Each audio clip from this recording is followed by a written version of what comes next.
Baltimore And back there, and it's gone! on Acid He got two!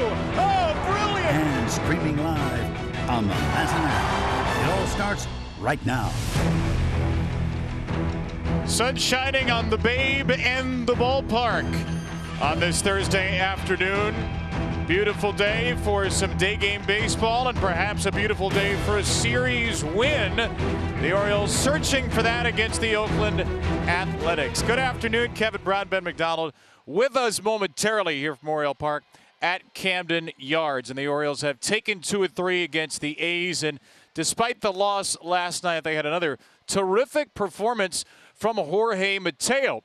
Maybe not at the top of your list coming into the season of Orioles' best players, but Mateo has shown himself to be more than just a fielder, more than just a runner. He still is a runner, 6 stolen bases, but on base, 8 out of 10 starts, starting to work counts a little bit deeper, starting to be a little more selective. Mateo comes into today's game second behind only Adley Rutschman in on-base percentage. And that's a big number, Ben, because last year Jorge Mateo, Gold Glove candidate at shortstop, led the American League in steals. His on-base percentage, though, was well below 300. Yes. 267 last year, and you think about it, he still led the American League in stolen bases with 35, so you can imagine if that on-base percentage can stay where it's at, could be 50 or 60 stolen bases for Jorge Mateo this year. But he's, to me, if you talk to Brandon Hyde and you listen, he's using the center part of the field. The approach is up the middle, allowing him to stay on those types of balls, the off-speed pitches. That was a home run in Texas. Another off-speed pitch, but yet he's not out in front of it like he was last year, able to keep the big part of the barrel of the bat back and hit a home run. So 2 home runs in that series. And he's always been able to do this ever since putting on an Oriole uniform. He is one of the elite defenders at the shortstop position in all of Major League Baseball. And for me, he's just been consistent this year. You go back and look, he had 2 base hits again in the Boston series, 3 base hits in the Rangers series, 2 base hits in the Yankees series, and 3 for 10 so far in this series. So at times last year, Jorge Mateo would have a good series or 2.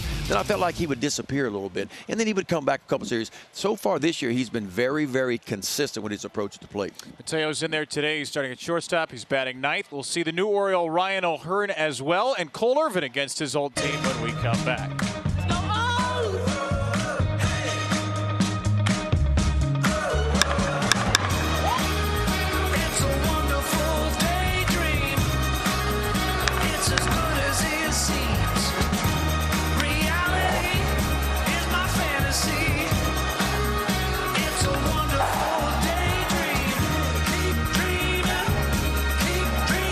Well, for the last 2 seasons, Cole Irvin throw every one of his pitches for the Oakland A's. Today he throws against them. A longtime Athletic, Irvin begins this game with a strike on a foul ball to Esteury Ruiz. And here is Cole Irvin in his 3rd Oriole start. Yeah, see the ERA a little bit elevated, 8 2/3. Circle the walks. That's been the issue for Cole Irvin. Not quite the command he's had the last couple of years for the A's. Matter of fact, he has averaged, has Cole Irvin, 180 innings pitched the last 2 years for the Oakland A's, scattered over, what, 64 starts. But the pitch count's up this year. But, you know, he said after his last start that he felt like he was very, very close to being where he wanted to be. That's up and away for Ruiz from Irvin. 2 years with the Athletics, 62 starts, pitched 359 1/3 innings in an offseason trade. Sent to the Orioles January the 25th, along with right-hander Kyle Verbitsky for minor league infielder Darryl Harnias. This is StatCast powered by Google Cloud. We'll take a look at Cole Irvin's pitch arsenal here in 23. 4-seam fastball 46% of the time. He will sink it about 11% of the time. Changeup and a curveball. Irvin's 1-2. And Ruiz drills it in the air deep to left field. Austin Hayes will have to play it off the wall. And the 24-year-old Ruiz leads off the game for this suddenly hot-hitting Oakland team with a double. Now, this was an Oakland team that came in averaging 3 runs per game through their first 9 games of the year. They've scored 17 runs in 3 games against the Orioles. That's 5.7 per game. Changeup left to right in the heart of the plate.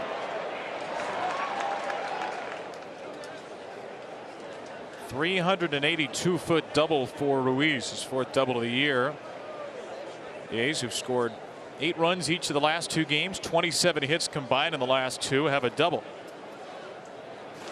And there is ball 1-2. Ramon Laureano. Yeah, it can quickly turn around.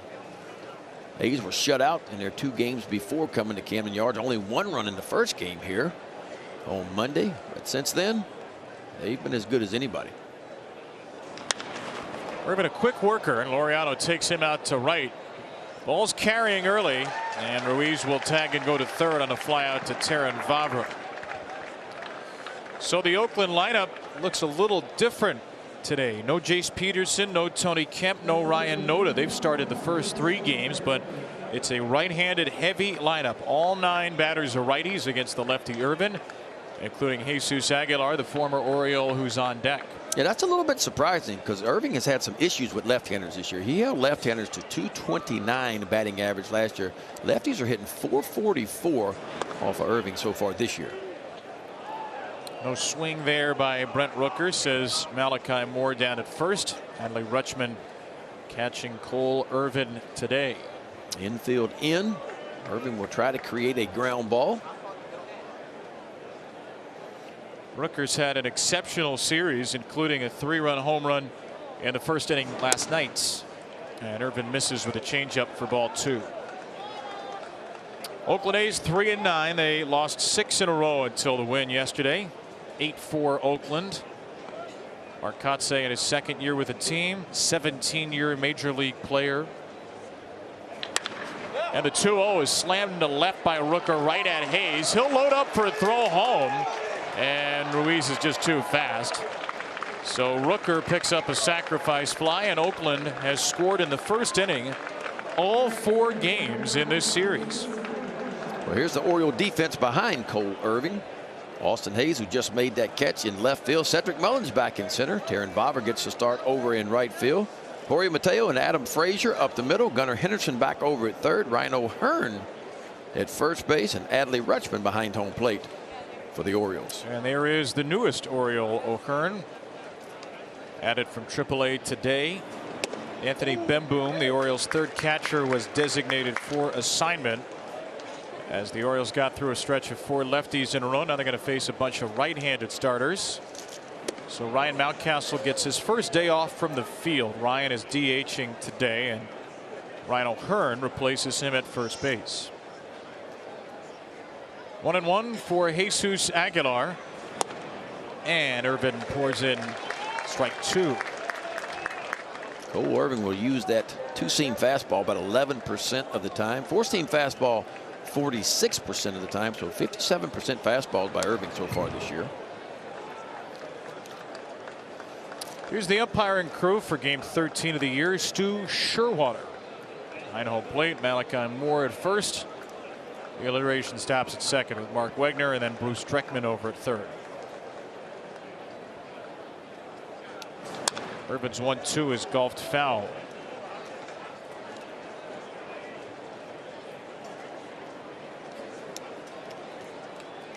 Brandon Hyde not happy at all with his team's defense. A couple of mental mistakes yesterday. Don't need to defend that. Irvin strikes out Aguilar. It'll be Ced, Adley, and Ryan coming up in the Oriole first. Trail again. All 4 games in the series, they've allowed a first inning run. They've won 2 out of 3, and here is the Oriole lineup. Baltimore 7th in the majors in runs scored per game. Ryan Mountcastle, limited success, but limited at bats, but a lot of success against Adam Oller. He'll DH today. Ryan O'Hearn making his Orioles debut against the Oakland Stars. Yeah, Oller making his 3rd appearance of the year, his first start of the year. Began the year out of the bullpen for the A's. 1 really good appearance. That was his last time out against the Rays. Only gave up 1 run in 5 innings of relief work. Cedric Mullins, the leadoff hitter to oppose him. Oller, 28 years old, 6'4", 225. A 20th round pick of the Pirates back in 2016 out of Northwestern State, and a 2nd-year major leaguer. Last season at Camden Yards did not pitch well. September 3rd, 2022, 5 innings, gave up 8 hits, walked 3, 6 runs, a career high 4 homers. Cedric hit 1 of them. And Mullins yanks this one foul. He was mostly a starter last year. He did have 19 appearances, 14 of which were starts. Gave up 17 home runs in his 74 innings of work last year, did Aller. 6.30 ERA with Oakland last season. Home run numbers were high, walk numbers were high, strikeout numbers were low. 1-2 for Mullins. And a big curveball bounces. It's good to see Cedric get a hit last night. Yeah, that was a big hit for Cedric. Gunnar Henderson got a hit too late in the ball game. Those are two guys you desperately need to get going in this Oriole offense. But I would keep an eye on the walks. And the Orioles are going to have to be patient off Aller. I mean, he's got 44 walks in just 84 innings of big league work. One ball away from another one here. Mullins just 3 for his last 32 since a 5 for 13 start. Did have a pinch hit single last night. And he strikes out here right down the heart at 94. A strikeout for Adam Aller.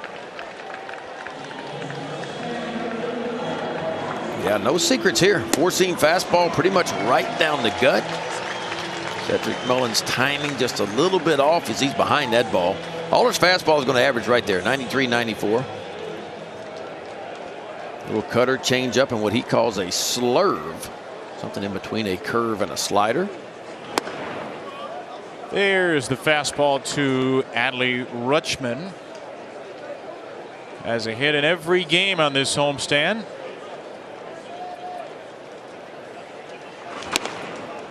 Rutschman is on an otherworldly tear right now. On base of 491 overall in this 6-game hit streak. He's reached base more than 65% of the time. Yeah, and his batting average this year with 2 strikes compared to last year is where the difference is for me. He hit 240 last year with 2 strikes and 2 strike counts. He's hitting 357 in 2 strike counts this year. Rutschman over the top of a cutter. 2-2. There's a lot of guys in the big leagues that don't want to get to 2 strikes because the pitchers on the mound have some really wipeout type stuff. Rutschman's not one of those guys, and that's when hitters get really scary for me, when they're just as comfortable hitting with 2 strikes as they are in no strike situations. But that's where Rutsch is this year, and he's been covering everything there is, from fastballs in to the off-speed pitches as well.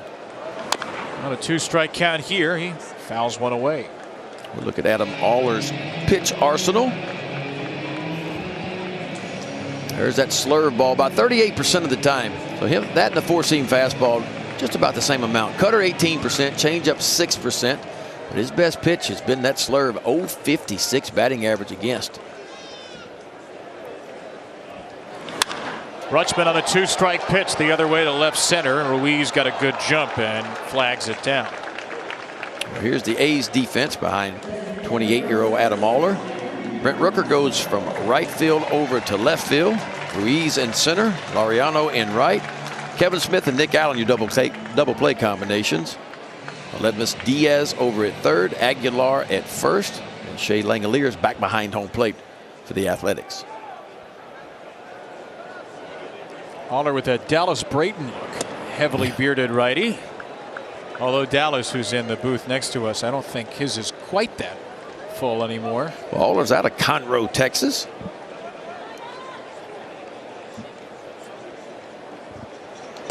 You're saying they load up on beards? They load up some Conroe, beards Texas? over there, yeah. It's got the ZZ Top look going. Yeah, that's a lot going on. He just needs a mullet to go with it now. Oh, that would truly fill it out. 2-1 here for Ryan Mountcastle. So these two faced off September the 3rd last year, and Mountcastle hit 2 home runs off of Aller. His last multi-home run game until Tuesday, beg your pardon, when he had 2 homers, a grand slam, and drove in an Oriole franchise record-tying 9. There are the numbers for Ryan. One behind Pete Alonso for the Major League home run lead. 18 RBIs. Right now the most in the big leagues through 2 weeks. Season started 2 weeks ago today.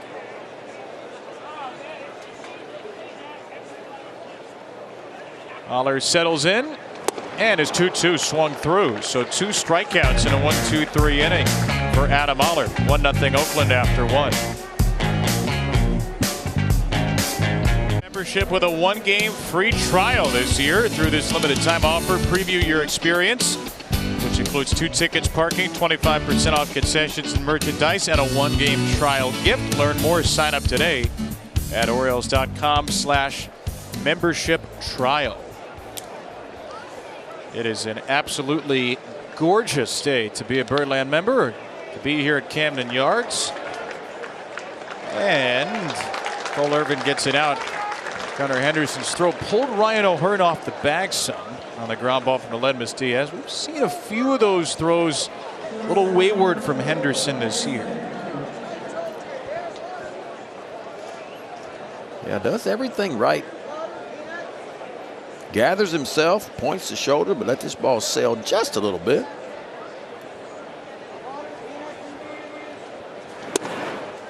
You make anything of that so far?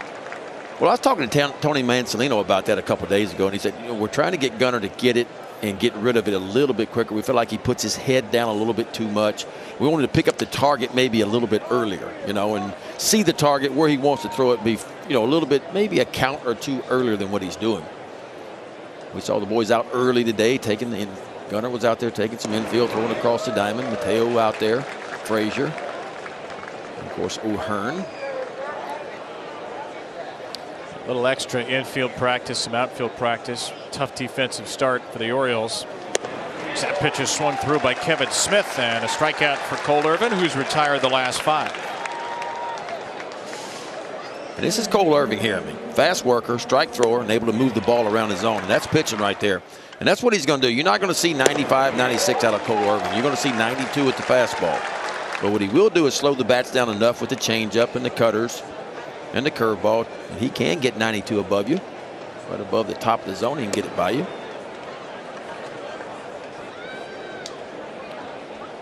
Carlos Perez had a big night yesterday. A home run, an RBI single, a 3-for-4 night. He's DHing now. There's the changeup. Brendan Hyde was asked before the game, what do you want out of Cole Irvin? His response was 9. And the Orioles have only had 2 starters pitch more than 5 innings this year. Kyle Gibson did it twice. Tyler Wells did it once as a starter in the first 12 games.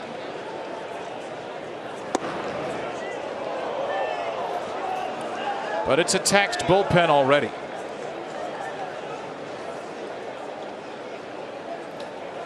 Oriole masher Carlos Perez and a 2-2 count. That's popped up. Frazier in the sunshine. No sunglasses needed. That is what Cole Irvin needed. A 10-pitch, 1-2-3 inning.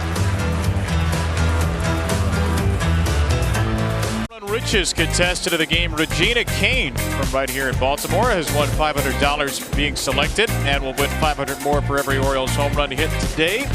Learn how to be the fast play contestant of the game and have 2 chances to win $50,000 at mdlottery.com/home run. Go drinks, folks. Water, Gatorade. We'll take a couple of those. Guys. Water, Gatorade. It is a beautiful day. 84 and sunny. We've had some nice weather the last few days too. 84.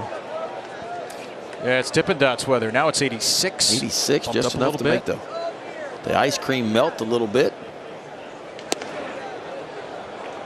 Got to hurry, but not hurry too much to where you get a brain freeze. That's the difficulty there. Uh-oh, get your sunscreen out. 2 strikes on Gunnar Henderson against Adam Aller. This is something Brandon Hyde didn't want to see. Asked about Gunnar before the game, he said he'd like to see Gunnar attack fastballs early in the count and not take so many pitches early. That is so common, though. You know, young hitters, you begin to struggle, and even veteran hitters, and then all of a sudden you're unsure about yourself, and you end up taking some pitches that you should be aggressive. When you're going good and you're looking first pitch fastball and they throw one, you get your swing off. But I think he's right. Watching Gunnar the last couple of nights, he's had some favorable pitches early in counts, and for whatever reason just couldn't pull the trigger. We have raved about Gunnar Henderson's chase rate and his ability to lay off pitches outside of the zone, but there can be such a thing as being too patient. 2-2. And just to illustrate that a little bit, so the major league average of the last 2 years, zone swing percentage, how often do you swing at a pitch in a strike zone, is 67%. Coming into the game, Gunnar had only been swinging at 49% of pitches within the strike zone. And that pitch hit him. A wayward slurve, and the Orioles have their first base runner. Y'all are trying to get that slurve ball kind of down and in and just overcooks it and right off. Yep, right off the back foot.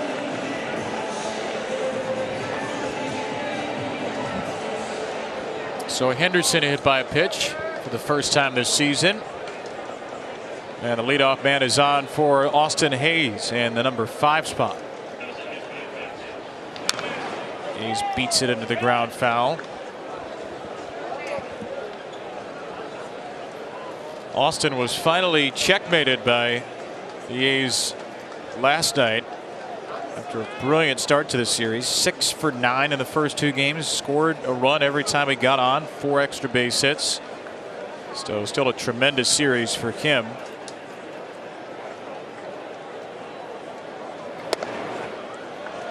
Austin Hayes into the game, tied for 9th in the majors in doubles and extra base hits. 2 home runs, 2 doubles in this series, 6 career homers against the Athletics.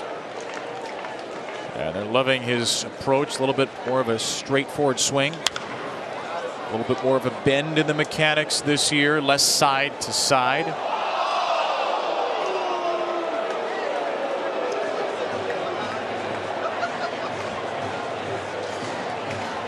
Funny, the goal for Austin is to be a little bit more through the center of the field. If you talk to Ryan Fuller and Matt Borg-Schulte, now you look at his hits this series, they've almost all been pulled, but they've been pulled hard. And that's where all hitters are trying to get, staying through the ball up the middle. What does that mean? Well, when you're out in front a little bit and they throw a fastball away or a breaking ball away, if you're in pull mode, you just kind of run out of bat, get the ball off the end of the bat, or you miss it. When you stay through the zone, it allows you to carry your bat through that zone and stay on some off-speed pitches and use the center part of the field.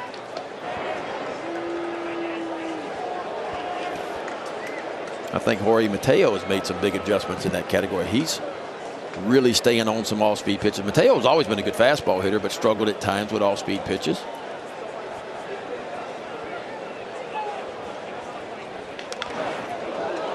A double hit. Double whammy. Foul tipped it, then it popped straight up, and I think he hit it on the backswing. He sure did. It looked like. Yeah. Wow. Don't see that every day. You don't see 9 RBIs every day, and you don't see that every day either. It's some Harlem Globetrotters type stuff right there. Hayes right side. There's a base hit. So he does go the other way here. And the Orioles with 2 2-strike base runners. Henderson hit by a pitch, and Hayes hits a pitch. Boy, that was nice. 2-strike approach. I mean, you got to respect the off-speed pitch because opponents, again, hitting 0.56 off that slurve coming in. So it's in the back of Austin Hayes' mind. He could get that breaking ball, but because the hands are so quick and he's thinking stay up the middle, that's a nice path right there to the baseball. That ball's elevated, maybe up out of the strike zone, and yet his hands are quick enough to get on top of it for a line drive. Wins a 6-pitch battle, and now Adam Frazier with 2 on. And nobody out. Frazier 1 hit, 1 walk in the series. On base of 368, slugging 455, so a very good early start to his Oriole career.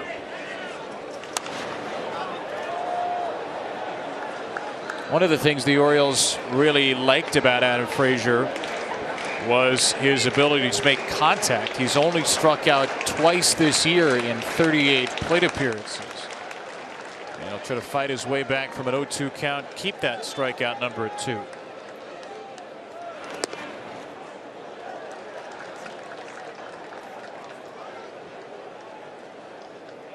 Mike Elias, who signed Adam this offseason, a big free agent signing.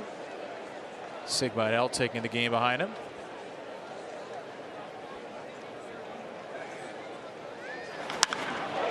That's served in the left on a line and right at a sliding rooker. So again, Frazier makes two-strike contact, but he hits it to the wrong place. Yeah, Brent Rooker had a little hiccup a couple of games ago in right field. Ball hit in his glove and popped out, but a nice play on this one.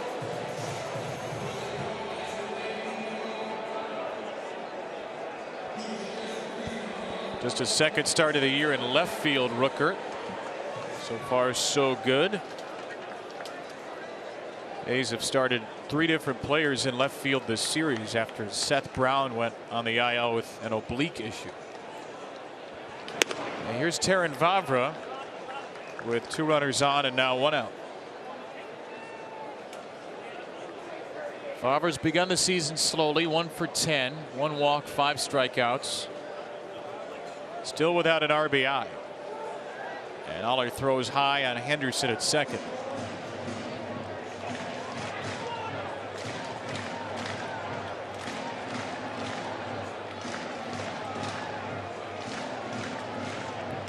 Cotton candy is about the size and the length of Adam Aller's beard. Just as delicious. 2 good takes right there by Vavra. That's the pitch he's been chasing a little bit. Ball's elevated just above the top of the zone.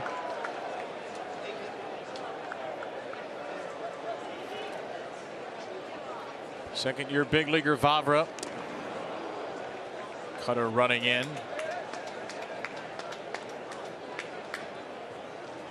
Terrence hit a lot more fly balls early in the season.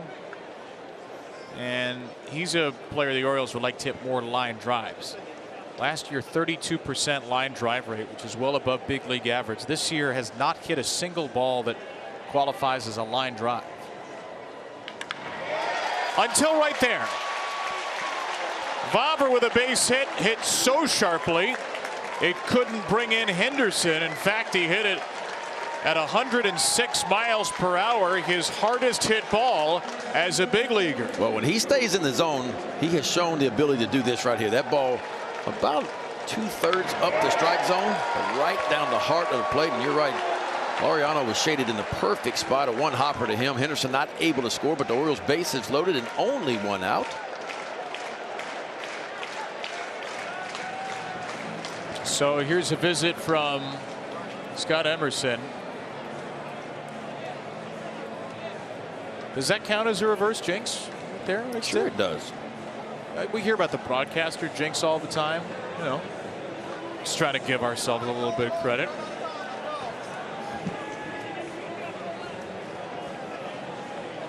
Boy, it's a good sign if Terrin Vavra can do that, because he will have some more opportunities coming up. Orioles facing some right-handed starters. Well, good bat-to-ball skills, and typically what we saw last year, a guy that attacks balls in the strike zone, and when he does that, you're going to see a lot of line drives. So here's Ryan O'Hearn, and O'Hearn fouls away the first pitch he sees in an Oriole uniform. There are the career numbers in 5 big league seasons. His first big league year, spectacular with the Royals, 12 home runs in limited time. The last 4 below average. He had a great spring, great start at AAA.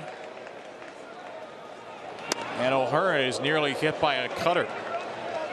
Yeah, this spring training was good. 40 at bats in spring training. He hit .375 with 3 homers. His cutter just works, and I mean somehow misses. And then at 40 at bats in AAA this year, he's hit .300 with 4 home runs. So that's 80 at bats so far this year between spring training and AAA. He's been really good.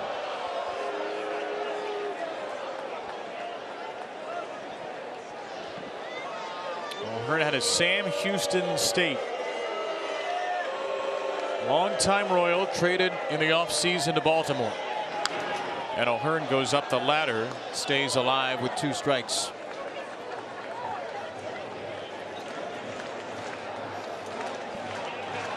slugged .725 in his 9 Norfolk games. The 4 homers, 8 extra base hits. Can he come through here with the bases loaded and 1 out? Yes, he can. It sneaks through. That's going to score Henderson and Hayes, and send Vavra darting to third. And a hearty Baltimore welcome to Ryan O'Hearn, who is Ryan O-RBIs in his first Oriole at bat to make it 2-1. Boy, the approach has been outstanding for the Orioles so far, using the center part of the field. Another elevated fastball, but O'Hearn, a short 2-strike stroke right through the middle. Terrin Vavra goes first to third. Henderson and Hayes both scored. The Orioles have the lead here, 2-1. That is a man who does not miss the shift. And now ball 1 to Jorge Mateo. Last year, maybe that's right to the shortstop. This season, you have to have 2 infielders on each side of second base, and O'Hearn sneaks it through. 2 ribbies on his first Oriole swing put in play. And Mateo a chance for at least 1 more. He shows bunt, and it's a strike.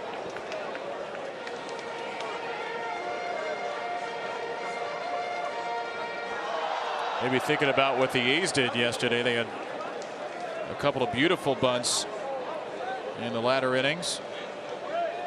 Bunt hit, RBI sac bunt, and an 8-4 win. Swinging away here. Mateo puts it high in the air, deep out to left center, and Ruiz is going to flag it. But Vavra will score from third. So Jorge Mateo with a sacrifice fly drives in his 7th run, and it is a 3-run second from the Orioles. Well done by Mateo. Runner at third base, less than 2 out. Can you find a way to get a guy home? It's an elevated fastball and pushes it plenty deep enough. And the Orioles have answered right back.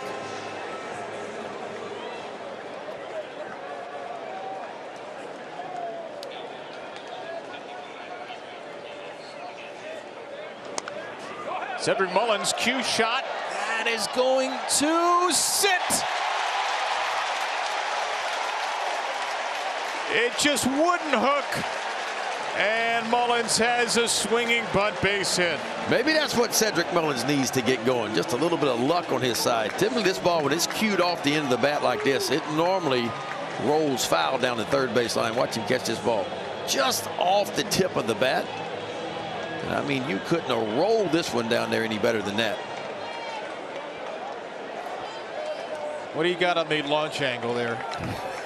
How about the exit velocity? Yes. Well, exit was 61, and the launch angle -65 degrees.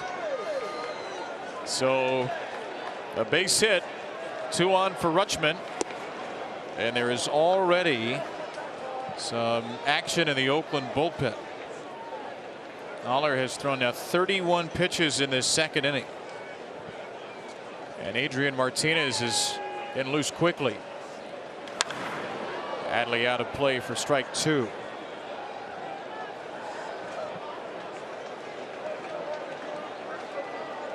It was all good just an inning ago for Adam Aller. 1, 2, 3 first on 17 pitches, including a line out from Rutschman.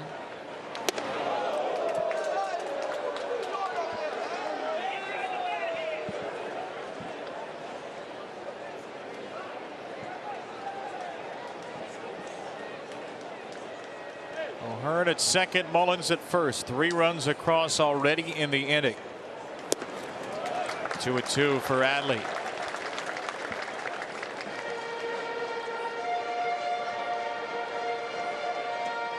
Foam finger and fan simultaneously. That's utilitarian right there.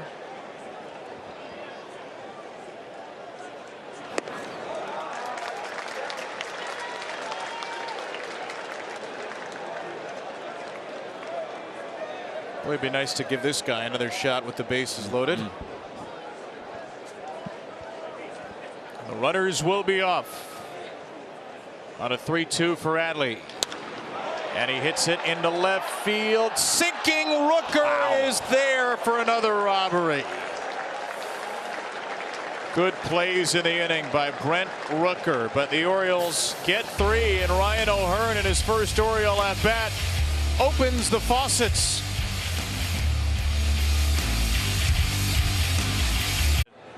Split the first 6 games with their opponents on the homestand, 3-3. The runs 32-32. Out hit by a lot, a few more walks, and the home runs close. It's been a right down the middle kind of year so far. 3-3 at home, 3-3 on the road, 32-32 at home, and 34-34 on the road. Yeah, in a nutshell, I mean, look, the offense I think has been better so far this year than what people thought it would be. 5.5 runs per game. That's the 4th best mark in the American League. But the pitching has not been quite as good as you hoped. 4th worst in the majors, ERA. And coming into the game, the Orioles were 6-6, having scored 66 and having allowed 66. Some Iron Maiden type stuff right there. Right now it's 69-67 for the season total, as Cole Irvin couldn't get Shea Langeliers on a foul tip.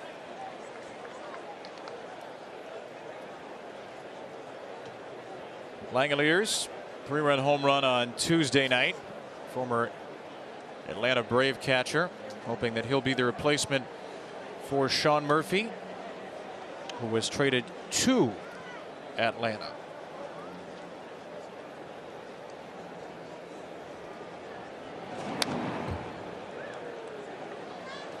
Langeliers came up with the Braves before that Murphy deal, and that's a little bit ironic given that his father is a big Mets fan, and that's why his name is Shea, for Shea Stadium. His dad was born in '69 and then graduated high school in '86, years of the Mets World Series. But Shea ended up with the Braves, now with the A's. Matt Olson deal last March. Got to be a little tough for Dad. You named your son after the stadium and go to maybe the main rival. It's in the air to left field. Langeliers will send Hayes out there, and Austin tracks it down. Orioles fans celebrate opening day with our opening day auction. Bid on authenticated game used memorabilia and autographed items.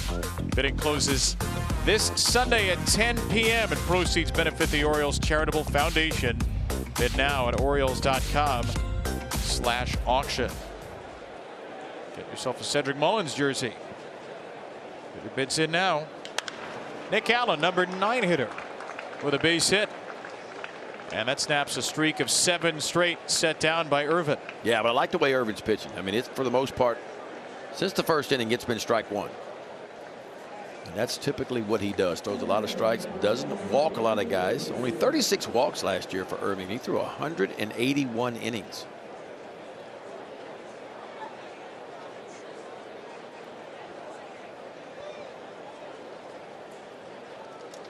Here's Ruiz. Looked like Stu Sherwater was going to hop up and signal a strike, but pitch was just outside. It's what made Cole's start on Saturday so unusual against the Yankees. The walk issues. Walked 4 in just 4 2/3. Yeah, it was a weird start, though. I mean, he scoreless in the first, second, and third. Only gave up 1 in the 4th because of a leadoff walk, and then it kind of fell apart in the 5th inning. Volpe started that one off with a triple off the wall. Well, that one skips away. Did it hit Ruiz? And I think it did. That's a hit by pitch. And Ruiz on to first, Allen to second. Yeah, looks like that slider just tries to sweep it, and it sweeps well across.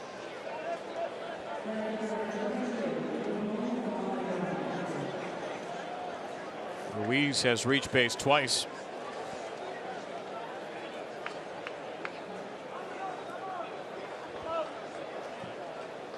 So the Athletics have a rally with Ramon Laureano. Been and their best hitter this season.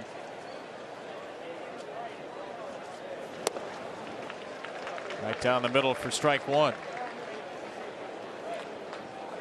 Laureano into the game, slugging .564, 7 of his 10 hits for extra bases, and included a triple in the opener on Monday. And Laureano pops it foul.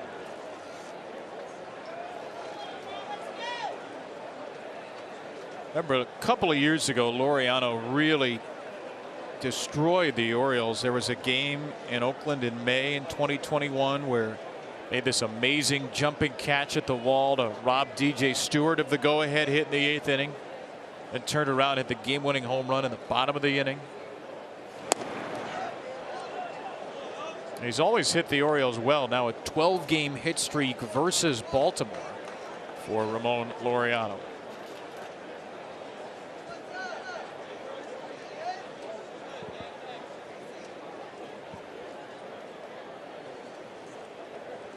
One-two from Irvin with 2 on.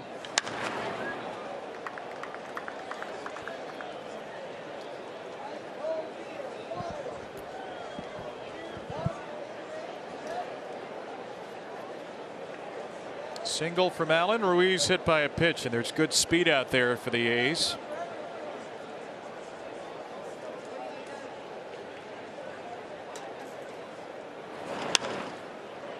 Another foul ball. Yeah, the A's have done a nice job in this series hitting runners in scoring position. Game 1, they were 0 for 11. But boy, you go game 2 and game 3 combined, 10 for 23 were the A's. Runners in scoring position.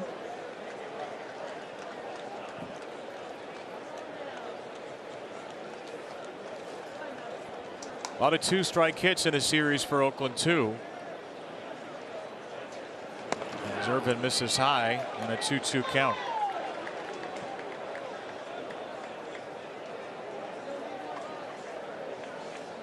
Last 2 games, they certainly haven't looked like a team that's scoring 3.7 runs per game. Not offensively challenged in this series. Irvin whirls around to second. Allen is in there. Yeah, the A's came into this series hitting 192 as a team. When the play began today, they were up to 228.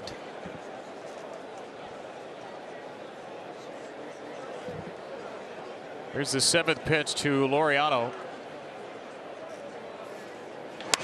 And it is grounded just foul.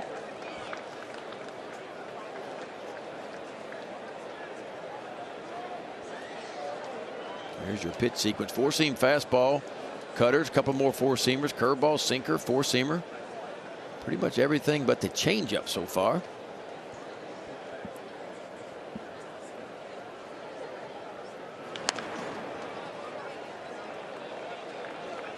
But we have seen a lot of this from the A's, extending at bats, fighting off some balls, 2-strike approach. Their small ball game has been really good. Almost the entire team will shorten up a little bit with 2 strikes. Sacrifice flies, moving runners over, getting some bunts down.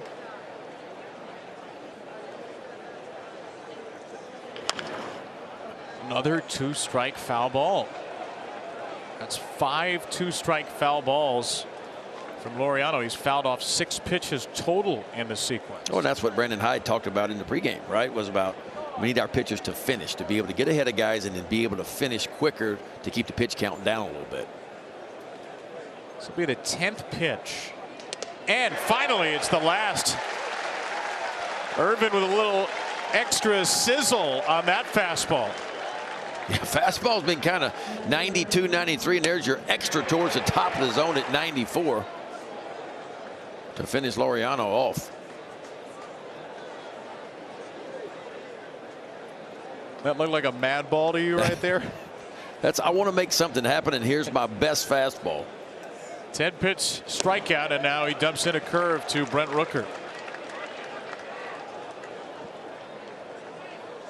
So 22 pitches in the inning for Irvin, which is right in line with his season average so far. Trying to get out of it without any damage in the run column. And Rooker sends one high in the air to deep center field, and Rooker has done it again. Brent Rooker with his second 3-run home run in as many games. And Oakland has jumped on top 4-3. Boy, Brent Rooker didn't even play in game 1. Game 2 went 2 for 4 with an RBI. Last night 2 for 4, a homer. That 3-run home run.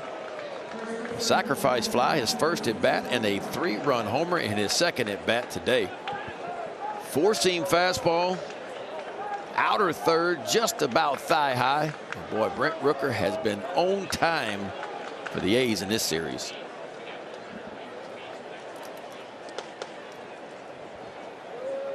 He's driven in all 4 in the game and 8 now in the series for Rooker. He came into this series hitting .197 with a career .655 OPS, 83 big league games. Aguilar sweeps a ground ball to short. Mateo with a good pick. Took his time, throws him out. But Oakland's back on top. A long ball from Rooker. A's lead it on an afternoon game. Total runs. FanDuel thinks it's going to be pretty runsy today. 14.5 is the number. The under is the favorite at -132. FanDuel Sportsbook makes it easy to bet. Download the app and get your bets in now. So 7 runs through 2.5 innings. So we're on pace to get there. And is that Sweet Relish on the top of the hat? Somebody's getting ready for the hot dog race. Right now the Oakland A's have a 4-3 lead, and the Orioles, after winning the first 2 of this series, will need to come back again for a series win. Brent Rooker with a 3-run home run and a sac fly. And the Orioles with the heart of the order: Ryan Mountcastle, Gunnar Henderson, and Austin Hayes against Adam Oller, who did not have a good second inning after a 1-2-3 first through 36 pitches in the second.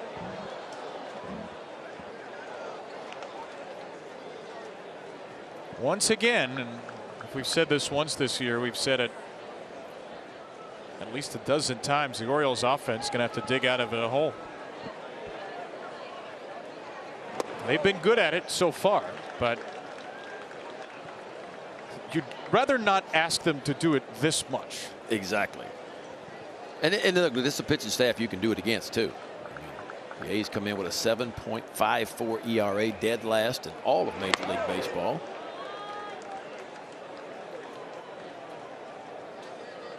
Oller back into the rotation after beginning the season in the bullpen because of the way the schedule worked out. 2 long relief outings, though. Adam Oller is a real success story to have even made it here. 20th round pick, the Pirates in 2016, was released 2 years later and was set to retire before his parents convinced him to keep playing. Fly ball right center from Mountcastle, a long way back, and another home run. Ryan Mountcastle, number 6 in the first 13 games. That was a breaking ball too. He went 1 day without a home run, and you know what? That was just one too many. The Orioles' unstoppable force ties the game at 4. 4th home run of the series for Ryan Mountcastle, and a no-doubter. 6th long ball, 19th RBI. And our first drink from the homer hose today. And Gunnar Henderson, that's a first pitch attack. That's what Brandon Hyde wanted to see. Gunner's going to try to make it 2. Long slide, and he got in there. Aggressive hitting and even more aggressive base running. Oh, welcome to Water World, huh? How about this swing here? Hanging breaking ball, heart of the plate. Hands go first, the barrel behind it, staying up the center of the field. Ryan Mountcastle powers his 6th long ball of the season out. And right behind him, Gunnar Henderson with a rocket to right field.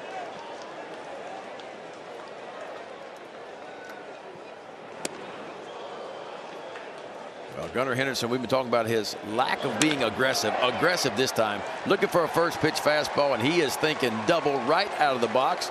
Watch this, head first into second base just in time.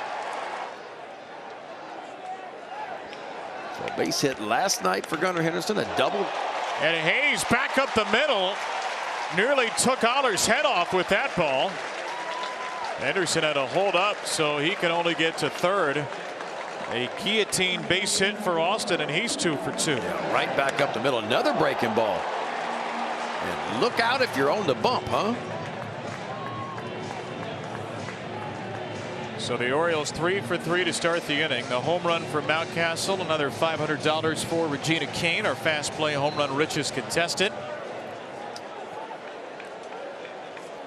And Adam Frazier can give Baltimore the lead. Frazier squares to bunt, and he knocks it foul.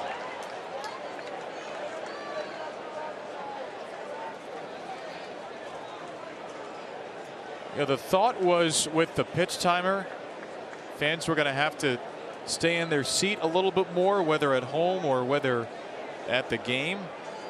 And this feels like Formula One baseball right now. Forget the pitch timer. This is just early count assault from the Orioles hitters.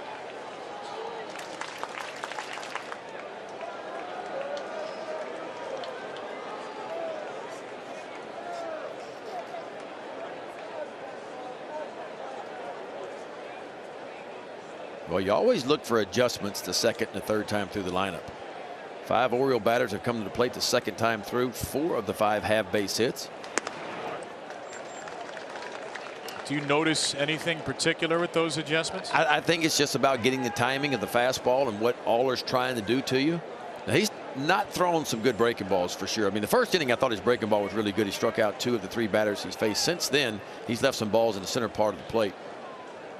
He likes to pitch up with the fastball, use the breaking ball behind it. There's one of the first changeups of the day.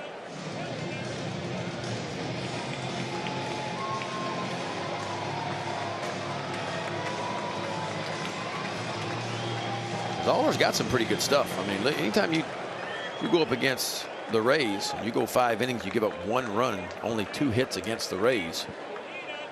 That's what he did in his last appearance. It was a relief appearance. 1-2.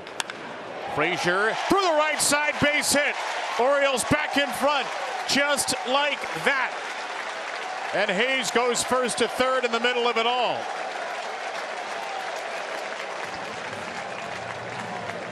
Boy, the Orioles are barreling up some balls here in the bottom of the 3rd inning. Homer, double. Hayes hit his hard, and this is Adam Frazier. Fastball goes out and hooks this one in the hole. Right past Aguilar over at first base. Austin Hayes goes first to third. That's what I've liked about the Orioles for the most part in this series. They have answered back. Seems like every time the A's score, the Orioles offense comes right back again. Really, the only time that didn't happen was in the 8th and 9th innings last night. Gave up a first inning run Monday, got the next 5. Gave up a first inning run Tuesday, scored. Gave up a 3rd inning run, scored. Gave up 5 in the 5th, scored the next 9. And even yesterday they were down 3-0 and 4-2. So came back to tie it at 4-4 in the 7th. So Orioles have answered back a lot in this series. Offense has been solid.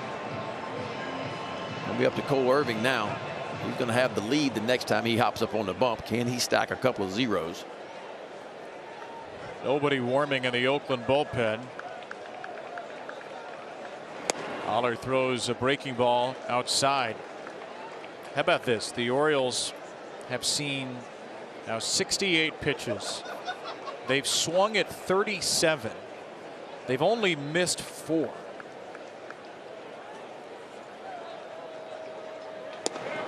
And now they've missed 5. But Orioles have been doing what an outstanding job of seeing pitches per plate appearance. I mean, I think last I looked yesterday, tops in Major League Baseball in pitches per plate appearance. So patiently aggressive, if that's what you want to call it. 4.1 pitches per plate appearance is that number. And Bobber's going to see at least 4 here. And that's a big turnaround from last year. I think if I remember right, the Orioles were towards the bottom in pitches per plate appearance last year. #1 this year.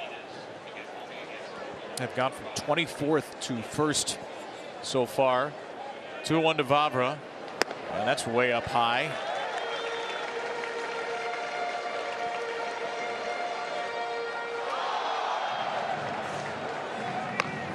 Adrian Martinez up again.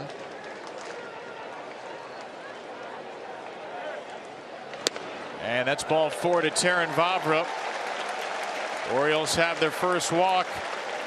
All 5 batters have reached base here in the 3rd inning, and the bases are loaded again for Ryan O'Hearn. And still nobody out. It's nice work if you could get it, Ryan O'Hearn. Only bat with 3 men aboard. Knocked a 2-run single through the middle his first time. Big cut on a first pitch fastball.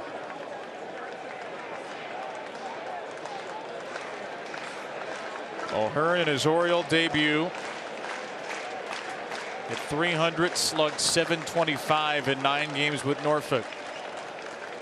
Left-handed bat with power, and O'Hearn takes ball 1.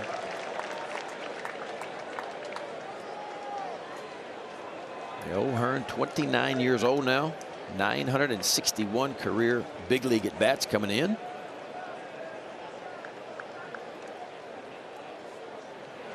That's drilled, but O'Hearn was out in front of it.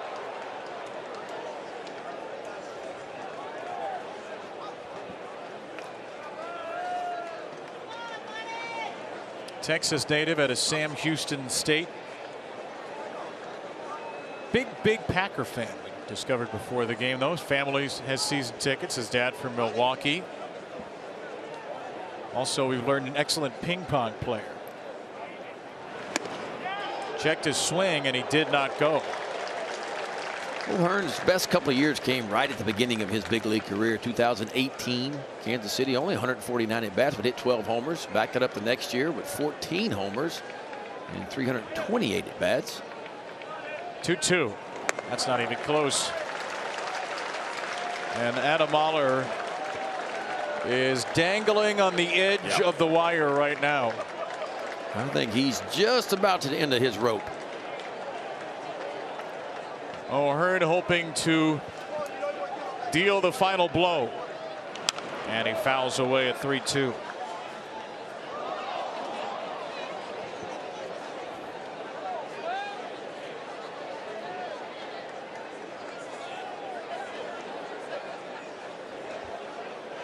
Five batters in the inning, all have reached. Started with a Mountcastle homer.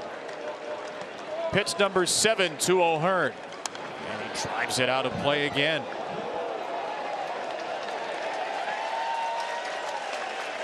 This guy's making some friends in the stands very quickly.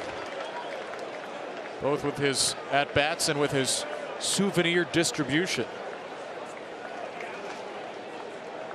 Hayes, Frazier, and Vavra ready to run on 3-2. Another foul ball. Like this stroke, too. He's not trying to do too much about it. Just trying to use the center part of the field.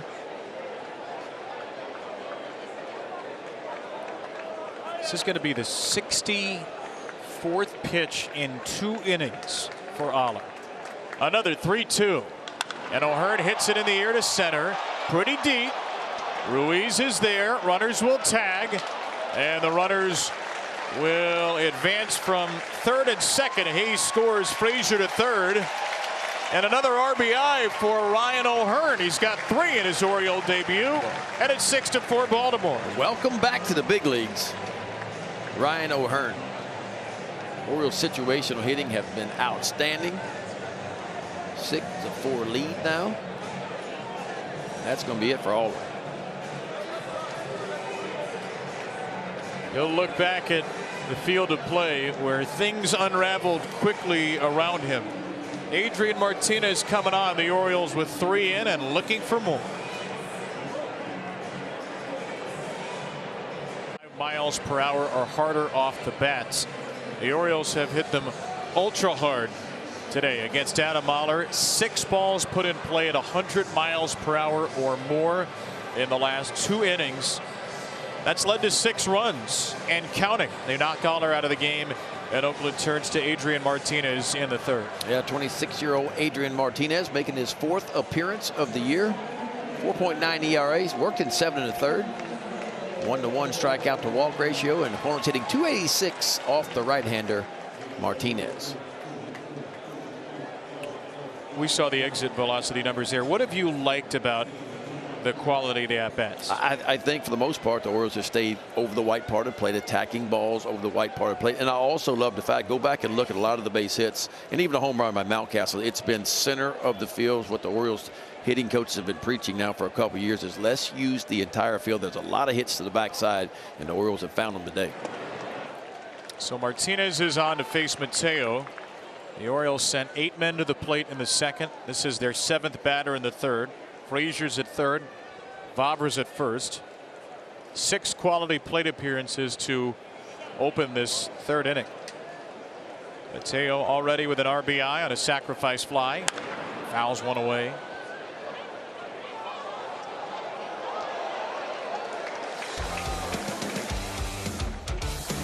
Jorge Mateo this season 4 multi-hit games. That leads everybody on the Orioles. He's been on the fastball, staying on the breaking ball in the middle part of the plate and driving it back up the middle. And a couple of home runs in Texas to go along with that. They've added a little bit of a toe tap in the swing this year. Mateo and the Oriole hitting coaches. A little bit more controlled with his swing. See the toe tap there. Mateo grounds one to shortstop. Backhand play Smith on to second, and Allen had trouble on the transfer. So Mateo is safe at first, and he gets another RBI. He's driven in 2 without a hit, and it's 7-4. Orioles now with a 4-run 3rd. Yeah, the way Mateo runs, I don't know if Nick Allen doubles him up anyway. There's a chance. Ball hit pretty hard. Nice job by the shortstop. And a really good pickup by Nick Allen. This ball short hops him. Watch the feed. Short hops him, but he grabs it. But on the transfer from glove to throwing hand, he loses it. But Mateo, I think, is safe anyway. Orioles took a look to see if Allen ever had possession. They decide not to challenge. So Mateo's knocked in 2, and he will fake a steal at first. Took a big lead. Ball 1 to Cedric. Perfect time to go if you're Mateo. Even if you get thrown out, Cedric Mullins is leading off the next inning. We'll watch Mateo's right foot. If that right foot gets to the cut of the grass or beyond, that's going to be above average lead. There's the first throw over.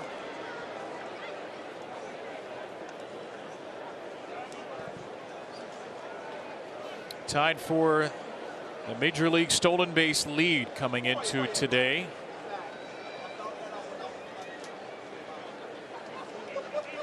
Still not going, and that's outside to Cedric.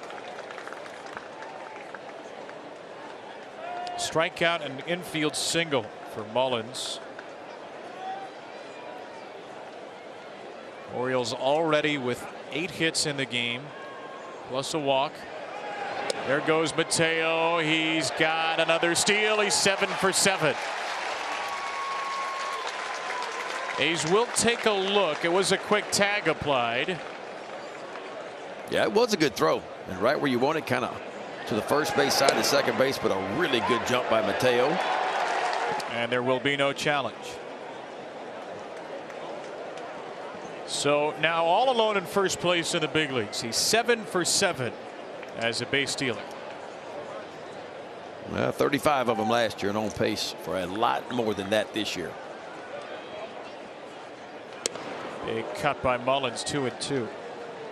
Remember, there are bigger bases this season. And there it is, the bases that have been compared to pizza boxes. At least they were when everybody saw them at first. And now you ask the players and they say we've kind of forgotten about them. Gone from 15 inches up to 18 inches. So the distance from first to second has been reduced by 4.5 inches. From home to first and third to home, what is it, about 3 inches, 3.5 inches? 3 inches to the front edge of the base. So a little bit closer for infield hits too. On a 3-2, Mullen strikes out, his second of the game, but another big inning. 3 in the second, 4 in the third, and Ryan Mountcastle started it all. This how it got it started. Mountie straightaway center field, a hanging breaking ball, his 6th home run. Baseball is brought to you by your Baltimore area Toyota dealers. For legendary safety and reliability, choose Toyota, and let's go places. On to the 4th we go. Hey, it's not exactly a nice and tidy getaway day so far, but you get a win and a series victory and a winning homestand. It could be as long as it needs to be. 7-4. Orioles have the lead on the A's, and Cole Irvin back out there for the 4th. Some long layoffs in the dugout for Irvin in this game. Does that bother you much as a pitcher? You have 2 in the same game? It can. Because if you're in a good rhythm, now if you're in a bad rhythm, I think sometimes a longer inning is a good thing. Maybe kind of hit the reset button. But if you're rolling and everything's working and you're in a nice rhythm, honestly, you'd like some pretty quick innings to get right back out there again. Facing Aledmys Diaz, who cracks one into left and right at Hayes. Diaz 0 for 2. Experience an Orioles game this season with the convenience and privacy of your very own suite. A variety of affordable single-game suites are available throughout the ballpark. Exclusive access to the game, including climate-controlled interior seating, comfortable outdoor seating, and a private restroom. Visit Orioles.com/suites for more information. Kevin Smith, first pitch hacking. Diaz hit that last ball at 108 off the bat. It's the 2nd hardest hit ball of the game for either team. Mateo hit one at 110 on the force out. Strike 2. And this would be huge for Irving, right? Shutdown innings, we use that term a lot, but this is kind of back and forth. The Orioles have gone out and put 7 up in the last 2 innings for Irving. He needs a 0.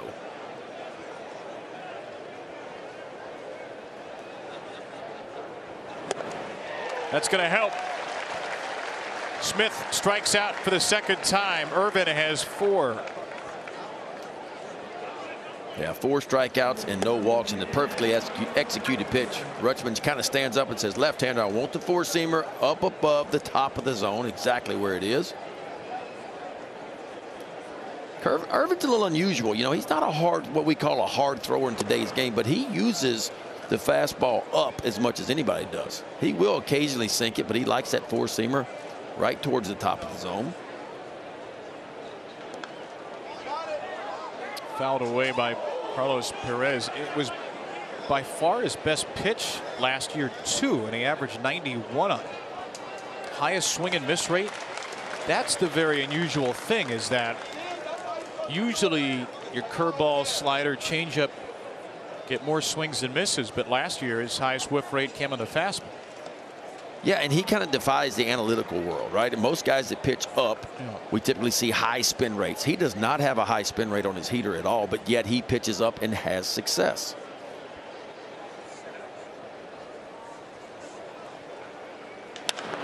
Perez loops it into center field for a hit. And Carlos Perez with his first hit of the game and Oakland's 4th. Yeah, Carlos Perez. What do you go, 5 years in between hits in the big leagues? He had 2 hits coming into this. Those were his first 2 hits in the big leagues in 5 years. He's had a pretty good series. 3 for 4 yesterday, base hit today. So now Langeliers with 2 down. Takes a fading changeup.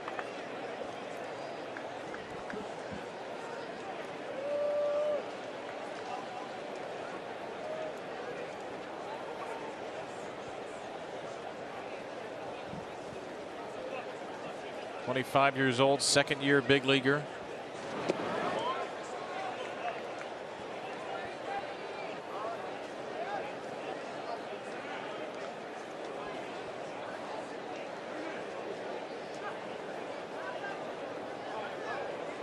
Irvin at 65 pitches on a day where he will go as long as he possibly can, given the state of the Orioles bullpen. That's going to help.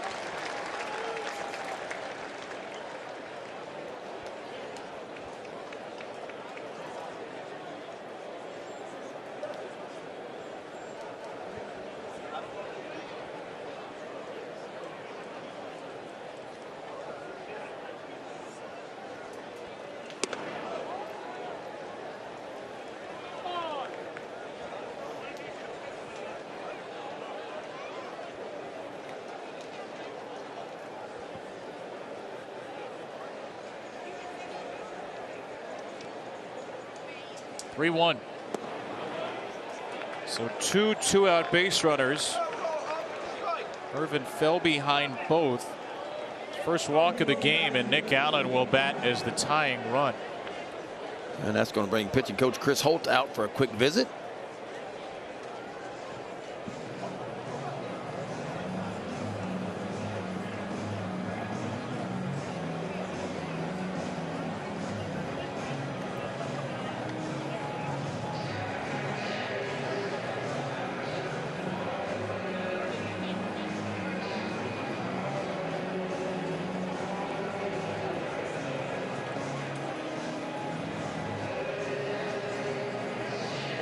Two-out rally to bring in the runs last time with a 3-run home run from Rooker in the third.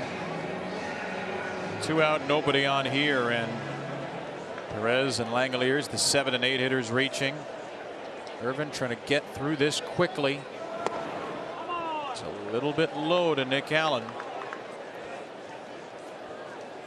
Did you feel extra pressure on a day like this when you knew you had to throw extra with the bullpen tired? Well, I don't know if it's extra pressure. I felt more pressure when my team went out and gave me run support, and I couldn't hold on to it. I was having trouble holding, because I mean, you only can hope.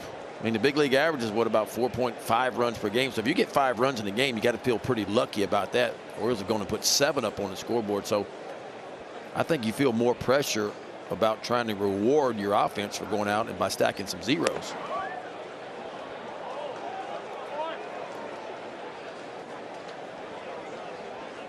Irvin has not completed 5 innings in his Oriole tenure. 26 pitch third, a 20th pitch coming in the fourth. The 9-hitter Nick Allen fouls it away for strike 2. Yeah, because I mean, that's all he did last year for the A's, right? 20, what was it, 27 out of the 30 starts he went 5 innings or more. And I think that's what attracted, obviously, the Orioles to him, was a guy that could come in and chew up some innings, get you into the 6th, get you into the 7th inning, save your bullpen. 2 on, 2 out, 2-2.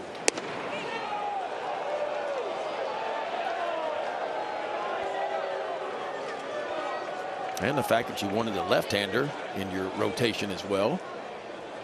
John Means will eventually be back, hopefully sometime middle part of the season, probably right after the All-Star break, hopefully.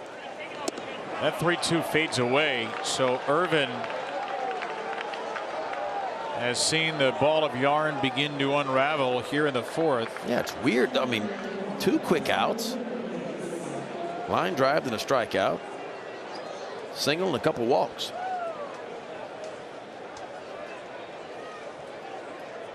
And Brandon Hyde's on the bullpen phone far earlier than he wanted to be. Here's Ruiz. Bases full of A's, and Ruiz takes a strike. And that's the pitch this inning that he struggled with, the fastball to the glove side. In other words, inside to right-handers. Been missing just a little bit in off the plate. That was a good first pitch strike as Brian Baker starts to get heated up in that Oriole bullpen. Ruiz, center field, base hit. That scores 1. Langeliers makes it 2. Allen goes first to third. And it is just a killer of a rally here with 2 out, nobody on the bottom of the order up. The A's have put 4 straight base runners on, and Ruiz's 2-run single makes it 7-6. So a really good strike 1 right on the inner third for strike 1. Now you're ahead in the count and trying to go to the outside part of the plate, but the ball left up out over the plate.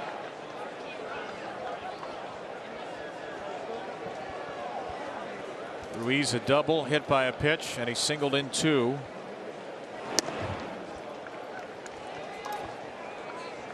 Remember way back 1 inning ago when I read the over-under live runs and it was 14.5? That seems We are definitely moving in that direction. Small at this point. Made some good money on that over. 1-1 to Laureano. But the favorite was under, not over, right? Favorite was under, yes. I'm trying to understand what all those numbers and minuses and pluses and whatever means. You got it. You nailed it right there. I don't want to ever figure it out. Then I might start gambling. You just figured it out.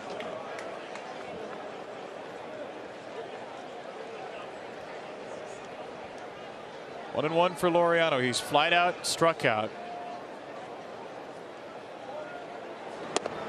And he takes a fastball high.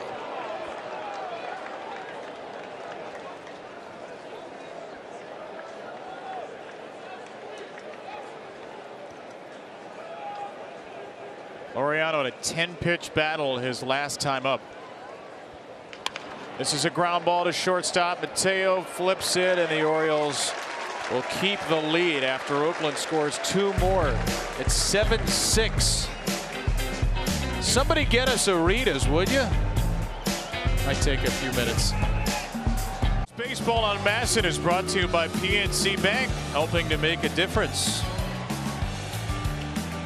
Hey, it looks like somebody just hit a double.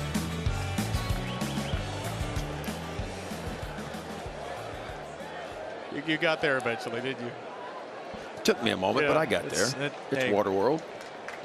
We got to rebrand this place. We got to start calling it Oriole Water Park at Camden Yards. Adley Rutschman pops it up. Rutschman, the only Oriole without a productive at-bat today. Isn't that something?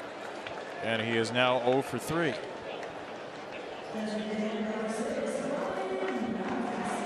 I think we'll still keep him around, though. Yeah, he's going to stay around for a while. So is this guy here.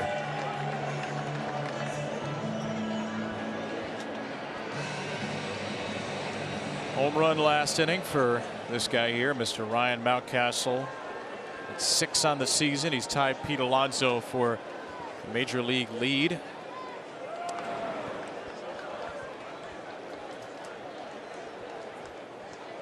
$19 RBIs now for Ryan, most in the big leagues this year. Season ago hit 22 home runs, down from 33. And you look at the season Ryan had. Once again, he heated up in the middle of the season. But he has not always been a hot starter, Ryan Mountcastle. Last April, only 2 home runs, 247, 613 OPS. Had 4 home runs in May, so he had 6 by the end of May. He's got 6 right now by the 13th of April.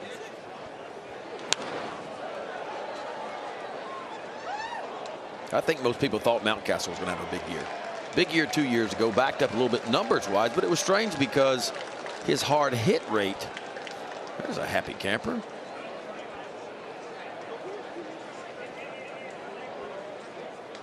Seemed like his hard hit rate went up last year. Good looking sinker from Martinez to strike out Mountcastle for the second time. Yeah, this is the unhittable pitch. Two-seam fastball. Watch where it starts off the plate, and it just kind of works its way back, just perfectly placed. See, Langoliers is set up on the outside corner, exactly where it's delivered. So 2 quick outs for Martinez. Gunnar Henderson with a nice night, a nice day so far. Hit by a pitch, scored in the second, doubled and scored in the third against Adam Oller. Final line for Oller, by the way, 2 1/3, 8 hits, 7 earned. Walked 1, struck out 2, 81 pitches to record 7 outs.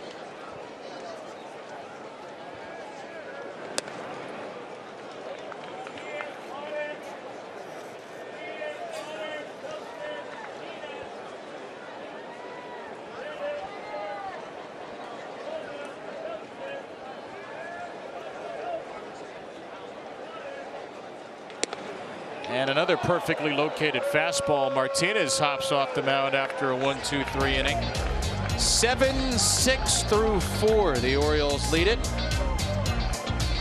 Nice play, young man. It's complete after 4 innings of work. Double in the first inning, led to a sacrifice fly by Rooker. Cruised through the second. Ran into some trouble in the third. Brent Rooker got him for a 3-run home run, and then he gave up 2 more in the 4th inning. So 4 innings of work, 5 hits, 6 earned, 2 walks, and 4 strikeouts for left-hander Cole Irvin.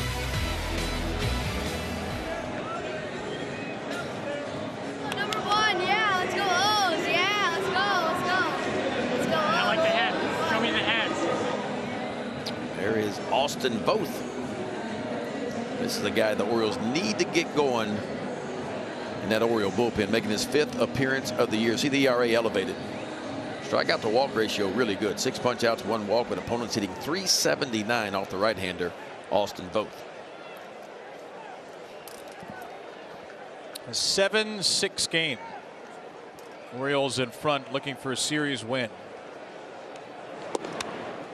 And Voth to the greatest hitter in baseball history since Adam Duvall, Brent Rooker, with ball 1. Sac fly, 3-run homer. It's the heart of the Oakland order.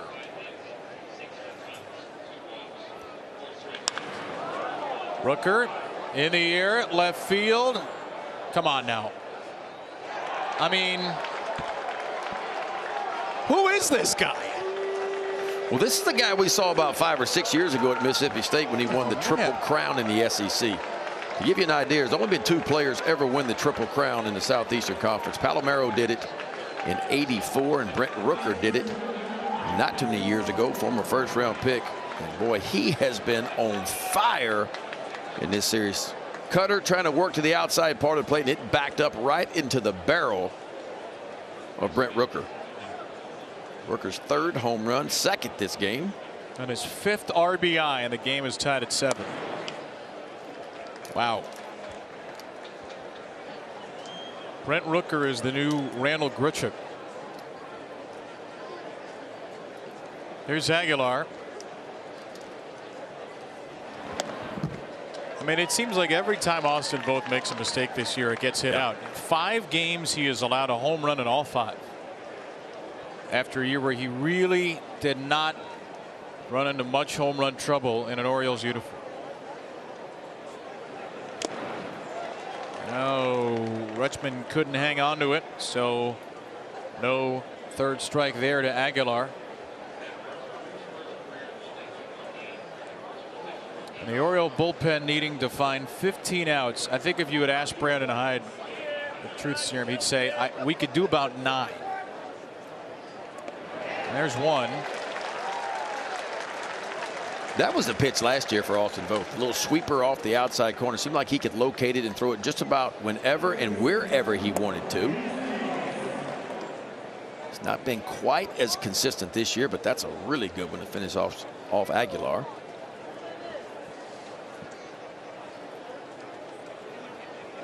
Here's Aledmys Diaz.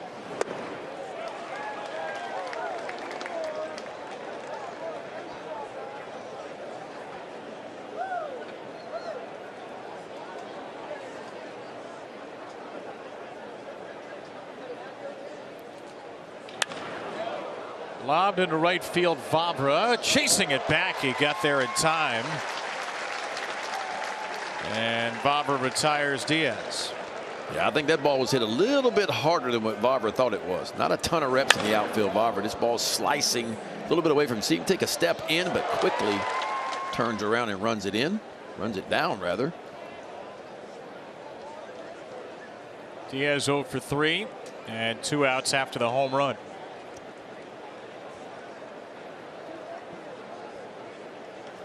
There's Kevin Smith. All but certain you're not going to see Logan Gillespie. He pitched the last 2 games. Mike Baumann went 2 innings yesterday. Only 17 pitches. Keegan Aiken could pitch through 23 pitches yesterday, though. And to right again. Vavra's got it again, so that's going to help the pitch count. Rooker ties the game. We're all knotted at 7.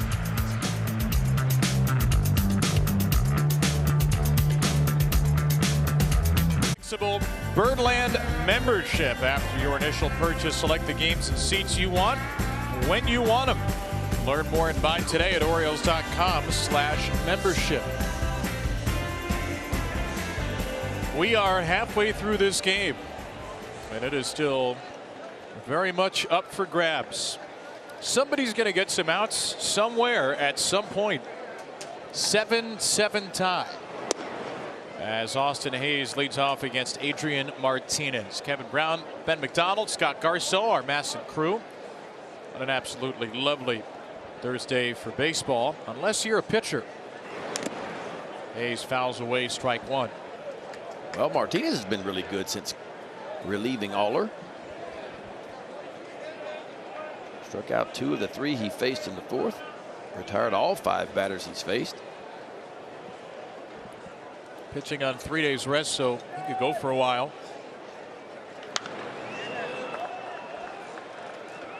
Adrian Martinez traded from the Padres before last year in the Sean Manaea deal. He is historically a starter, but last year struggled. 6.24 ERA, 12 starts.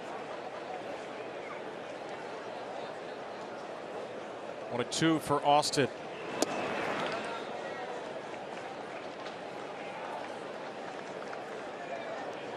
Martinez out of Mexico. Signed with the Padres back in 2015. Big sinker slider pitcher. There's the sinker. It's been a nasty one. He struck out the last 3 Orioles looking. Yeah, it's like a buzzsaw coming in. 95, 96 with a lot of sink. Watch this action on this ball. Not exactly where he wanted. You can see Langeliers set up on the inside part of the plate. Kind of starts it on the outer part. Just one of those pitches as a hitter you give up on because it's a ball out of the hand. He's working off the outside corner and bringing it back. You heard some no ways from the Orioles dugout there. It looked like it was caught low, but it certainly crossed in the strike zone. Yeah, I don't think Langeliers did a nice job of framing that ball. But it certainly got the box. Martinez, not typically a big strikeout pitcher, but today has been happily atypical for him. Adam Frazier with a rare swing and miss. There's the changeup.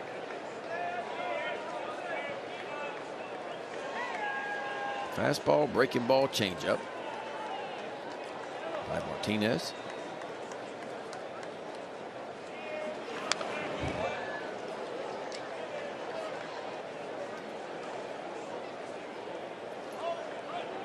Well, it's unsurprisingly become a battle of the bullpens.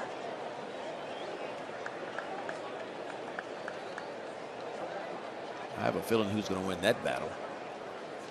The offense? No, that you cotton mean the candy cotton candy battle.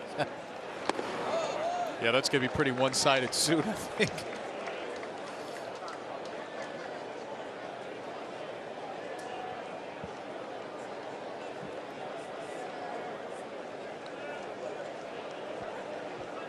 Two and 2 for Frazier. Oh.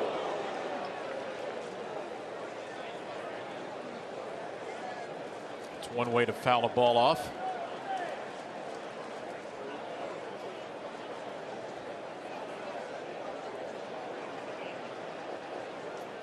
Two teams in the bottom 6 in the league in innings by starters. Both into the bullpen in the 5th. 2-2.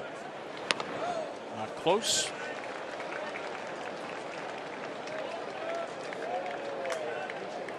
Darren Vavra's had a nice day. A lot of Oriole hitters have already. 7 Orioles have a hit. Mateo doesn't have a hit, but he has 2 RBIs and a steal. And Frazier with only his 3rd strikeout of the year. That's a changeup. And Martinez has struck out the last 4. Yeah. Martinez got it all working. A buzzsaw fastball, decent breaking ball. This changeup, the last couple of changeups have been outstanding. And when you start that heater in that same spot at 96 and you change speeds like that, it is a deadly combination.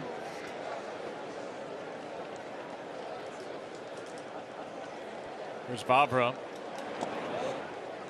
That changeup has 10 more inches of drop than the average changeup at that speed. You throw it mid-80s, it's not supposed to move like that. In fact, because we can measure everything these days, you can measure a pitcher's vertical movement versus average. So Martinez, average changeup is 83. So the average changeup at that spot breaks 10 inches less than his. He's got the highest vertical movement versus average of any changeup. Again, what that means in layman's terms, his changeup drops more than anyone else's changeup at the particular speed at which they throw it. So there are changeups that drop more but are at a different speed. Well, there aren't many changeups that drop more, only a couple total. And Vavra hooks it, but right to the shortstop Smith. So Martinez has retired all 8 he's faced out of the bullpen. A stopper in a 7-7 game.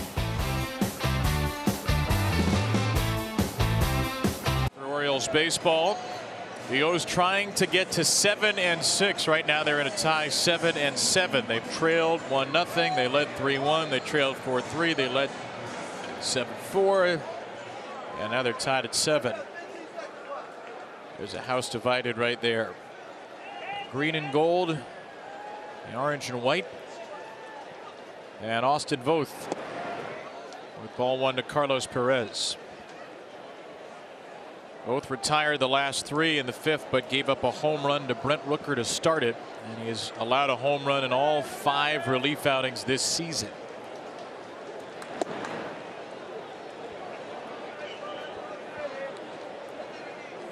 Getting to the point where you wonder about some of the Oriole relievers in AAA, and Joey Crable off to a good start. Nick Vespi down there.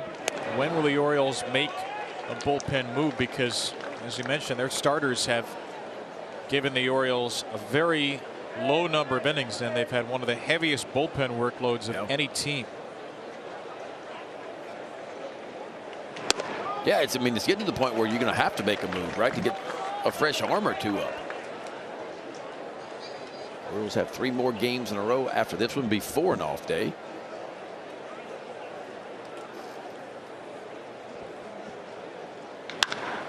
That ball through the left side. Carlos Perez continues to wear out the Orioles. He's 2 for 3 and has another multi-hit game.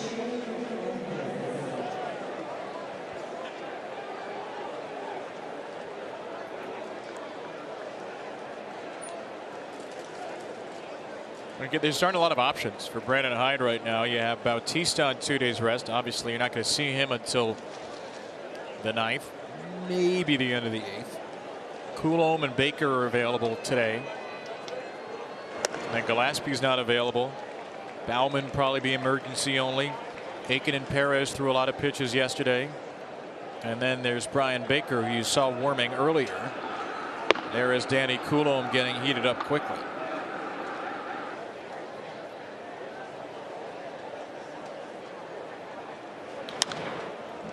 Popped up by Langoliers. Sunball, Mateo. Yes. Got Henderson out of the way and got under it for the out. Hey, Orioles families, kids cheer free, presented by Baltimore area Chick-fil-A restaurants, is back for each regularly priced individual Upper Deck game ticket. And up to 2 more Upper Deck tickets, valid for kids 9 and under for free. Visit Orioles.com/kidsfree. 1 out. Here's Nick Allen, who takes a strike. Allen 0 for 13 coming into the game without having reached base, and yet he has a single and a walk.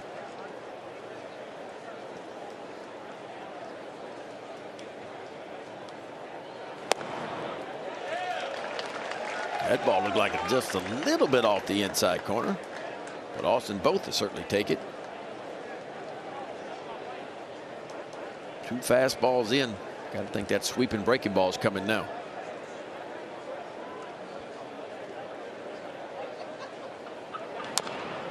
It did.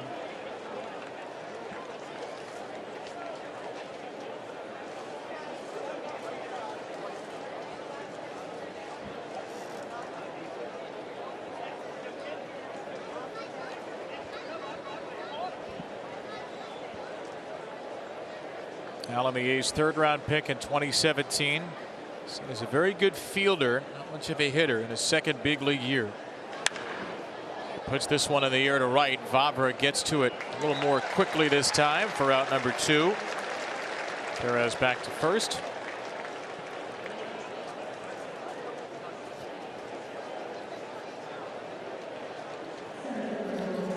And the Orioles bullpen last year had so many pitchers that overachieved compared to expectations, that overachieved compared to career numbers. That to say, well, the Orioles were always going to regress to the mean, that's not necessarily being negative. It's just they were so extraordinary last year. And predictively speaking, it would be almost impossible to top that. It's just been unusual in how difficult the start has been for some of these pitchers, and then you hope for regression the other way. Austin Voth was so much better last year. At some point you figure he has to regress upward.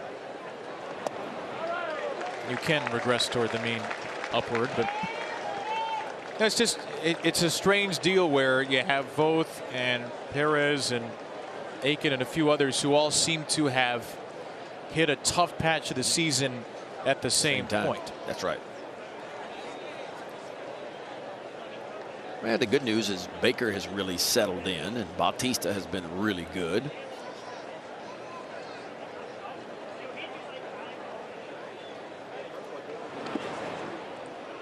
It's a good block by Rutschman. 1 and 2 for Ruiz. I mean, you go back and look. I mean, Brian Baker had what, a couple innings of work in the big leagues before the season began last year. Cionel Perez has, you know, flashed over the years of some really good stuff, but really got it dialed in last year. Bautista came out of A-ball a couple of years ago to be the closer. And Keegan Aiken, a big turnaround year for him last year.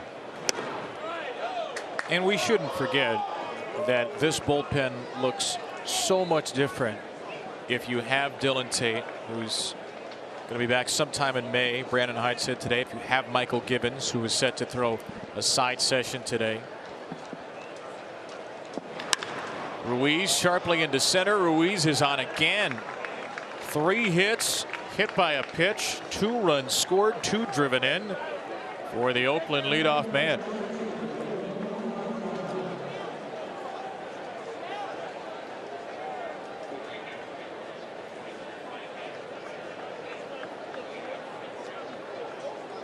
Well, we said this in game 1. This is an Oakland team that was struggling offensively, but you know at some point they would start to perform at a higher level, and they certainly have these last 3 games of this series.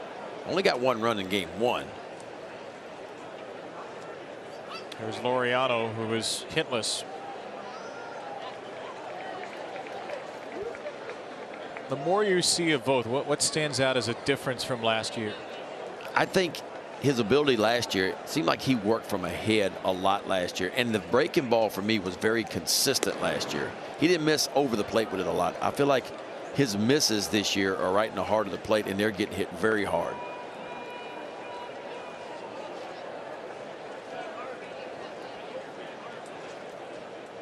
Baker's back up and warming. Laureano dribbles 1 foul.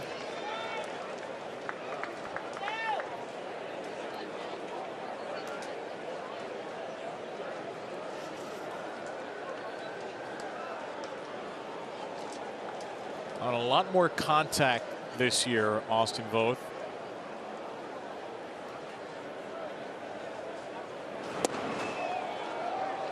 No swing there. And one of the big numbers, chase contact rate. So last year when batters chased outside of the zone against Voth, they only made contact 57% of the time. This year, when they chase outside of the zone, they're making contact 80% of the time. Well, that's going to help that number. Yeah, he's still got a really good breaking ball, and when he throws it like that, he'll get the results that he got last year. See, that's some really good action. I think for him, it's just searching for that consistency. How can he figure out to be more consistent with it? And a fastball right back to him. Snatched by Austin, and he does get through a scoreless 6th. We are still tied in Baltimore. Special happy birthday, a little belated, but Mrs. Regina Moyer, our special guest today, turned 100 years young on March 31st. And there are some of the Oriole players and coaches spending time with her before the game. Regina getting to test her velocity as well. Regina said her dream was always to go on the field and have her face on the Jumbotron, and says she feels closer to the Orioles when she watches them play. A huge, huge fan of the team. Such a special moment to have Regina here and to get to spend some time with the Oriole coaches and players. 3 kids, children, grandchildren, and an infinite number of friends that you get when you make it to 100. So That's happy so birthday, good. Regina, and Happy birthday. we hope we'll see you around here even more.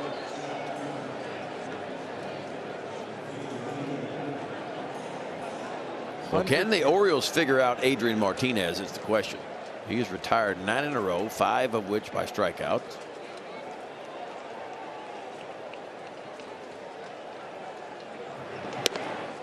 We have to go to Regina for some tips on how to figure out Adrian Martinez. Pitch timer brought to you by PNC Bank, helping to make a difference. Mateo pops it up. I don't think we've had a. Have we had a violation in this series? I don't remember one. I don't think so. I think there was one against the Yankees, or 2. Yeah, we have been playing pretty clean baseball in that respect. Mateo lobs it to third, and Diaz all over it.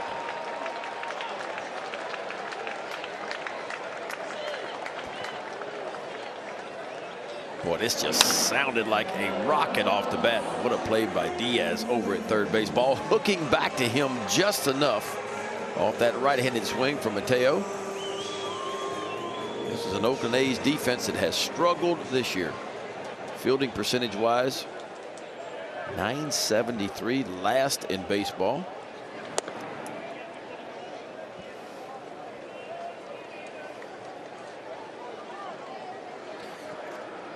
Looks like Brian Baker's going to have the 7th.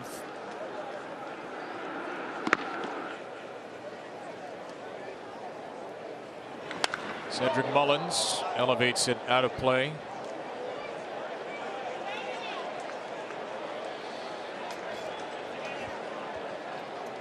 I wonder if anybody at the league office is keeping track of pitch timer violations per team. It's not a publicly available statistic. I'm sure they are.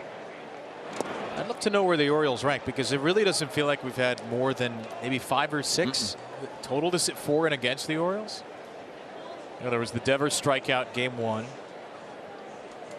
Austin Hayes had a violation. There's been almost nothing since, and nothing that's impacted a game, nothing consequential, which is what you hope would happen. You know, there wouldn't be a moment, maybe there will be at some point, but there wouldn't be like a close game in the 8th or 9th inning when somebody walks or strikes out because of a violation.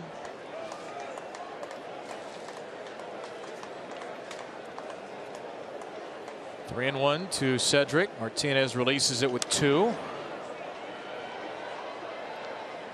Yeah, the pitch timer didn't get off to a great start in spring training. It seemed like in the first game of spring training, there was a couple games. Actually, the games ended with violations.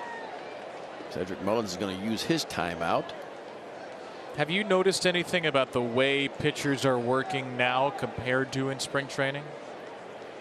No, I think everybody had some time to digest this offseason, what was going to happen. And you know, even in the bullpens, when I would watch the bullpens in spring training, there was timers in the bullpen, and after every pitch, the ball would go back to the pitcher, and he had 15 seconds to throw his next bullpen pitch. So I think they got used to working in those rhythms and working fast this offseason. And it's kind of what we thought would happen. That's what they said happened in the minor leagues, right? I mean, there were some violations the first month, but once you get through the first month, the violations went way down. So Mullins a walk. That's the first Oriole to reach against Martinez. Scott Emerson's going to say, well, how dare you put one person on base, Adrian, after retiring the first 10. Nobody's up in that Oakland bullpen.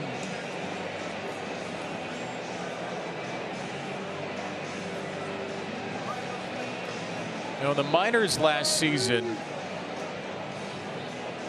violations plummeted as the year went on. Last year, week 2 of minor league baseball, there were 1.73 per game. And then week 24 at the end of the season, there were 0.4 violations per game, which is less than 1 every 2 games. And that's the pace we've been on in this homestand, at least. Mullins aboard at first, and Martinez throws on him there. Mullins looked like he was leaning just a little bit. See, he is 5 for 5. Orioles are 18 for 19 as a team. Mateo had one earlier. There goes Mullins. Langelier's throw, and Cedric is safe. The ball got away.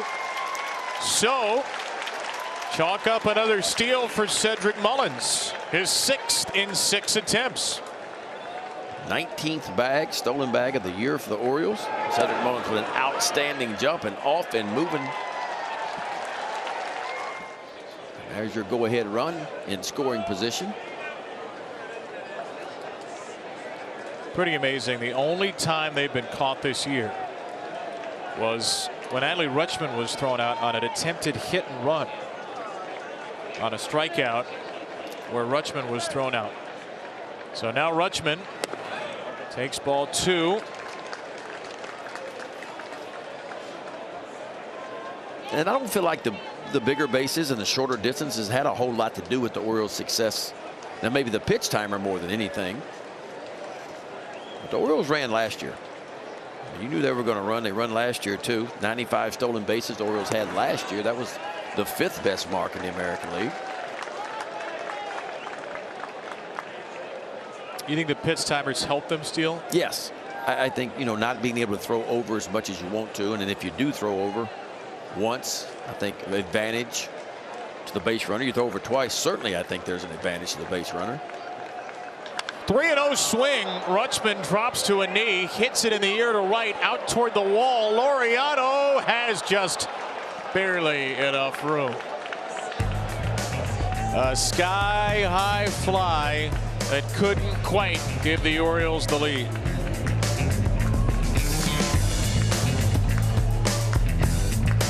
Helping to make a difference. And one other game this afternoon, the Rays were down early. A 7-run inning puts them on top 8-3. They're looking for their 13th straight win. That would tie the 87 Brewers. Some bad news, though, for the Rays in that game. Their starting pitcher, Jeffrey Springs, left with what's being diagnosed early as ulnar neuritis. He left after 3 innings of pitching, but the Rays on their way, it looks like, to their 13th straight win. Don't forget to join us for the post-game PNC update. We'll hear from manager Brandon Hyde taking you into the Oriole clubhouse. It's all coming up right now. It's O's and A's tied at 7. Back to Kevin and Ben. All right, Scott, thank you. That's the rare bit of tough news for the Rays there with Springs as Brian Baker takes over in this tie game. And he starts with a strike against Brent Rooker. Now Baker making his 7th appearance of the year. First one a little bit at Rocky over at Fenway Park, but since then 5 consecutive scoreless appearances. Austin Voth ended up working 2 innings, giving up 1 run, didn't walk a batter, struck out 1. He gets a little extra there, and Stu Sherwater strike zone.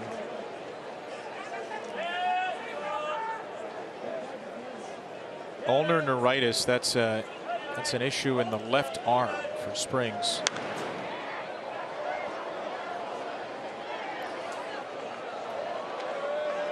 That's the kind of thing that doesn't sound good, and hoping for Jeffrey Springs' sake it's better than it sounds.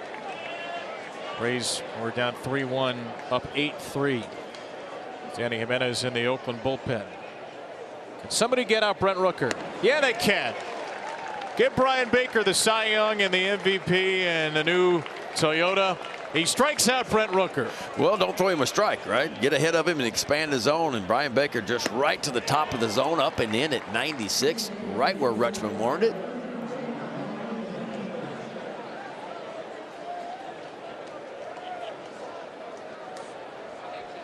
Kind of the rare cleanup spot pinch hitter Ryan Noda, who did not start against the lefty Irvin, will bat for Aguilar. 2 hits, 4 walks in the series for Noda. How about that changeup? 79 with a little extra bite. Well, you go from 96 to 79. That does feel a little bit slower than what Baker's changeup normally is. And then he goes back to 97. Good luck. And both of them right on the corners, too. Changeup right on the outside corner. And you get 97, dotting the I on the outside part.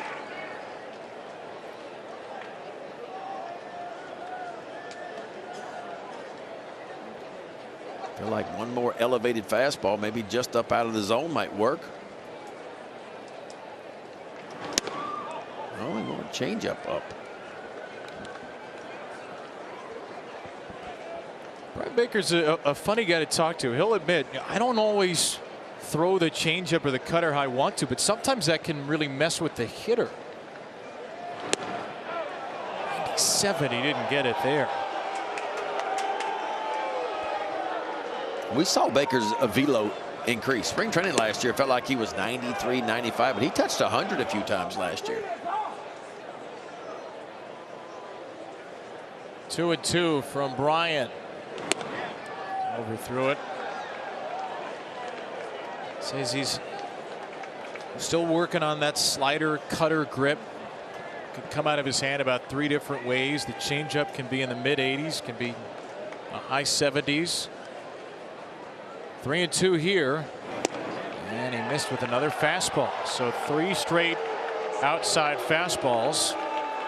And Noda will take first on a 1-out walk. Catch Orioles baseball anytime and anywhere on the MASN app. Watch live games and receive expert analysis, player stats, all in the palm of your hand. Don't miss a pitch. Download the MASN app today. Here's Aledmys Diaz. Strike 1. Couple of final pitching lines. Irvin, 4 innings, 5 hits, 6 earned, 2 walks, 4 strikeouts. Both 2 innings, 3 hits, 1 earned, and a strikeout. 31 pitches, 24 strikes. So now it's Baker in the 7th. And he misses inside again to Diaz. So when you throw 5 straight fastballs that miss arm side, does that tell you something? Yeah, it tells me, watch his front shoulder. As a pitcher, if I open up too quick, in other words, if I start going east to west versus north to south, I'm going to leave the ball to the arm side most of the time.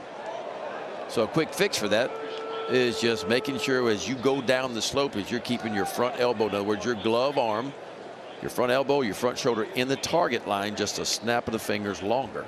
Typically fixes that. But if you watch him, he's been falling off hard to the first base side, which tells me he's opening just a little bit.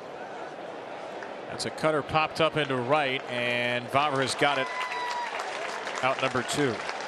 And I think that's, you know, one of the 2 most common things all pitchers fight is, can you stay with your front side in the glove long enough down the slope? The other thing is getting your balance point and getting up over the top of the rubber and letting everything gather. Remember, Baker's a big guy, so at 6'6", there's a lot going on. It's all got to sync up for him.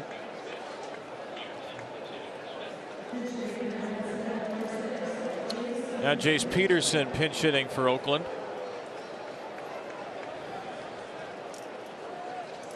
What a series he has had. 6 for 12 for the 2018 and 2019 Orioles.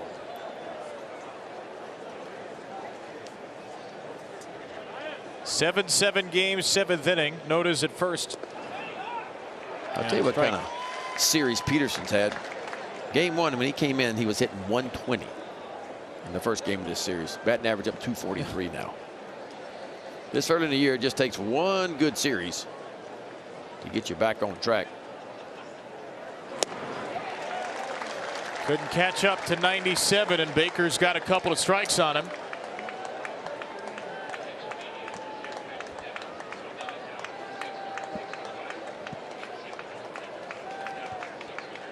Started the inning with a strikeout. How about one more?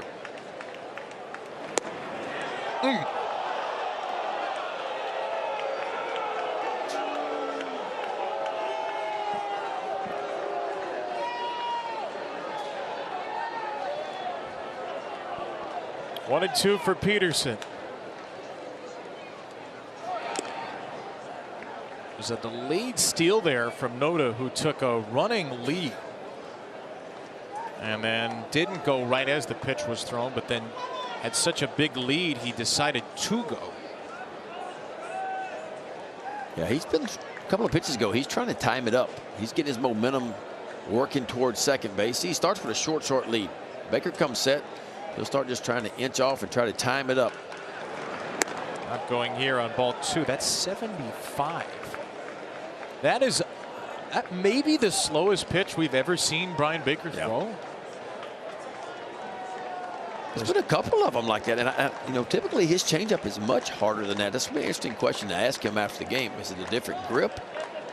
There goes Noda again. Baker's got him, and he's in a rundown, and he is out. Yeah, he wasn't going to outrun Mateo. I can promise you that. Noda tried to take second. He failed. Do or do not, Noda. There is no try.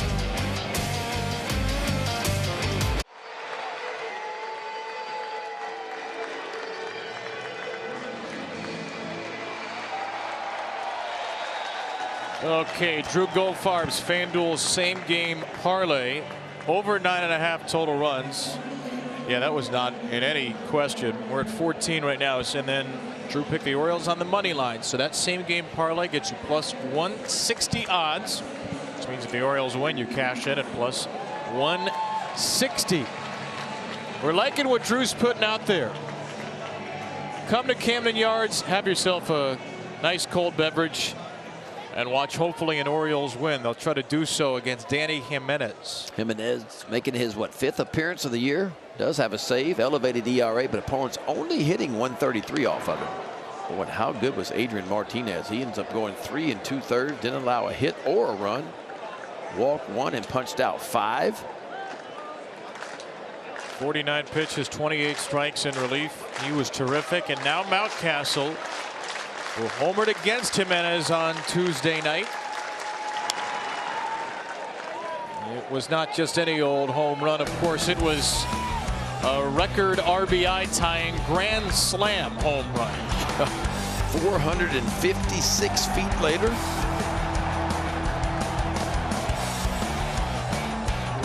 Tied the Orioles single game record. He's homered again today. And ball 1 to Mountcastle. Noda pinch hit for Aguilar. He stays in the game at first. Peterson stays in at second, and Nick Allen over to short. Fouled away by Ryan. Well, we mentioned the numbers on Jimenez Tuesday night.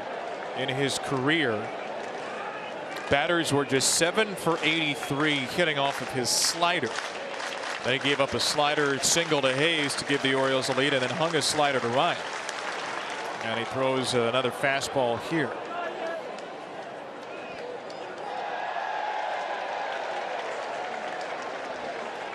So 2 days later, and so far we've only seen 1 slider in this sequence.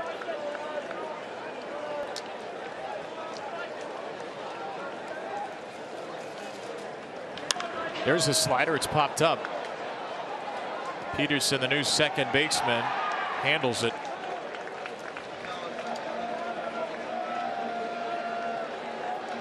So Mountcastle 1 for 4.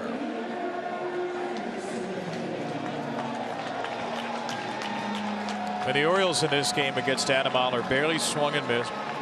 Hit a ton of balls hard. 6 balls at 100 miles an hour or harder in second and third innings, and then Martinez completely changed the game.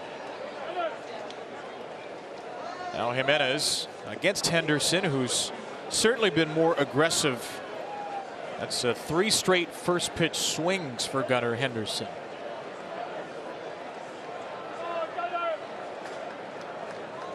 Gunner's going to use his timeout with 1 strike.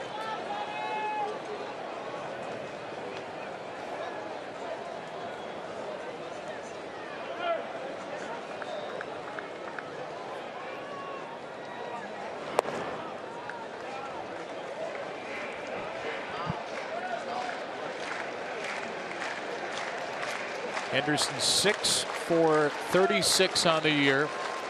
Team leading 10 walks.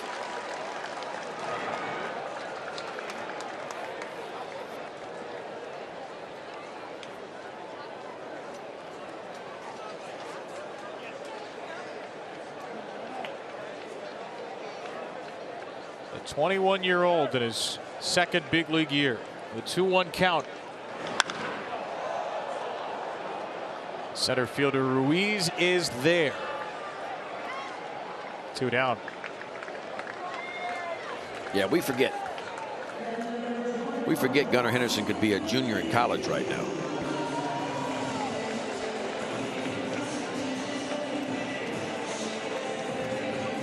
Very young draft pick.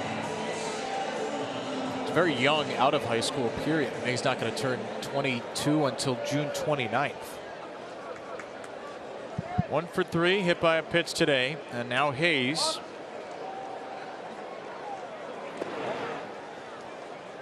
Austin had that go-ahead hit against Jimenez on Tuesday night. Just lobbed a slider into center field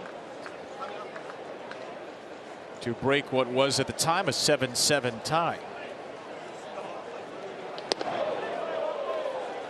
So that's 2 straight games Jimenez has pitched in a 7-7 game in the 7th. Think we could find out if that's a major league record? I'm sure somebody would have it. Somebody knows that somewhere.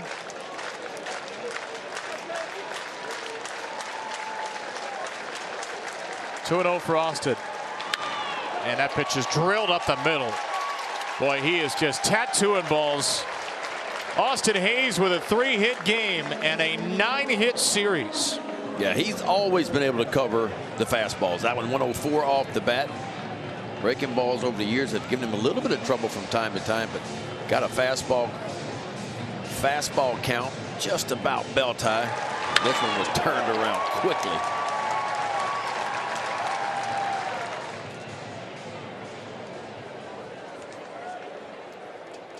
So Hayes with 1 stolen base on the year. He's at first for Frazier.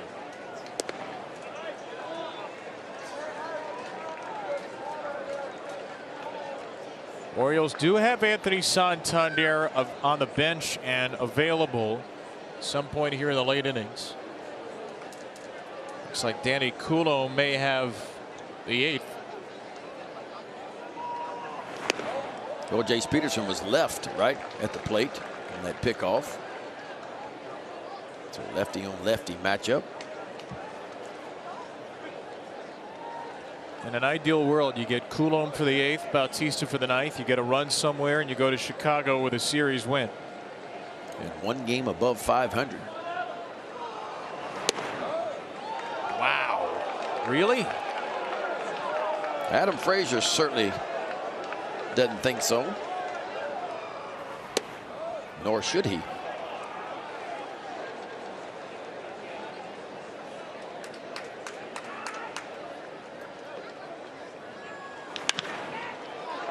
To the second baseman, Peterson. And the inning's over. We go to the 8th. Series on the line. O's and A's. Damn. Well, this is how the top of the 7th inning. Ryan Noda, where are you going over at first base? Little pickoff move by Brian Baker, and good luck outrunning Jorge Mateo. Baker picks off Noda to end the top of the 7th. It's his final out. He goes an inning, a walk, and a strikeout. 5 straight half innings without a run after the beginning of the game was peppered with scoring. It's going to take at least 8 to win it in game 4, and the Orioles turn to their surprisingly most reliable reliever, Danny Coulomb. Yeah, Coulomb, look at those numbers. Making his 6th appearance, 1-0 record. Has not allowed a run. Only 1 hit given up in 4 2/3. 7 punch-outs, no walks. Start the inning with Jace Peterson. Who hits one softly off the end of the bat to Frazier, and 1 pitch, 1 out for Coulomb.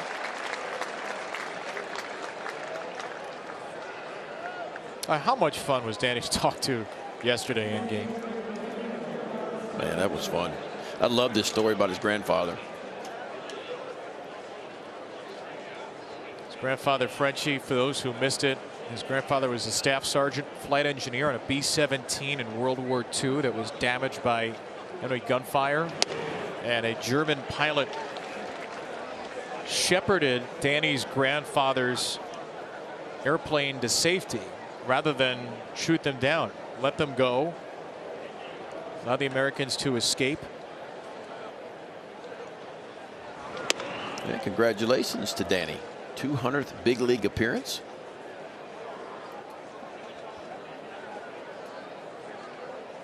'25th round pick.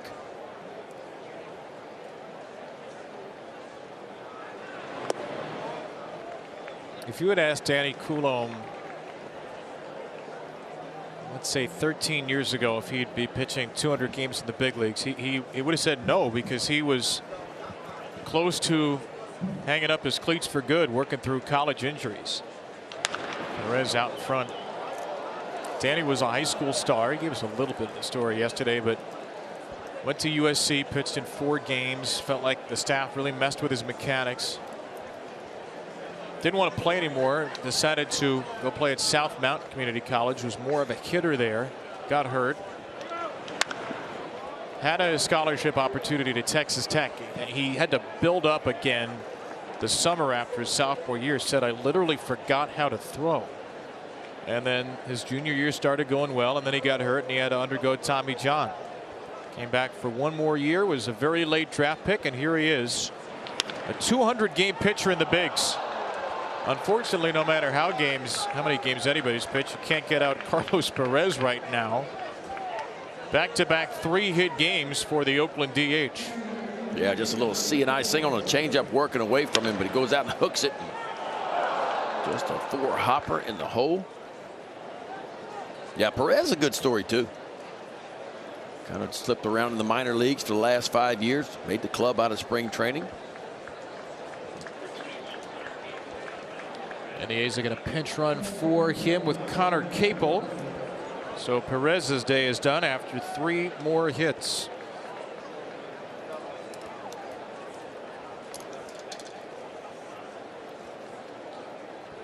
So Capel the go-ahead runner with 1 out, and Shea Langoliers, the Oakland catcher, in the 8th spot batting. Langoliers fouls it foul off his body.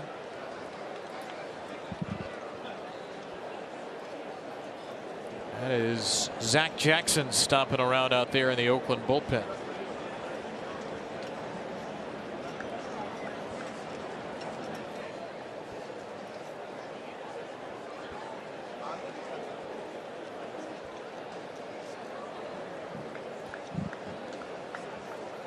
Walked and scored in Oakland's 2-run 4th.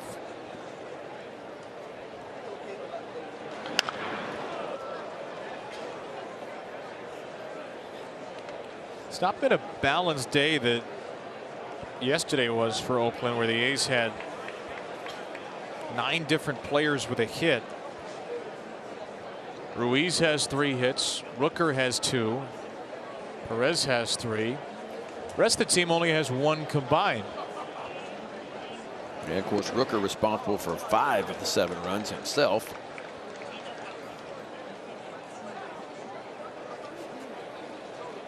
And then Ruiz has driven in the other 2. Ruiz is in the hole right now. Rooker a little bit of a ways away.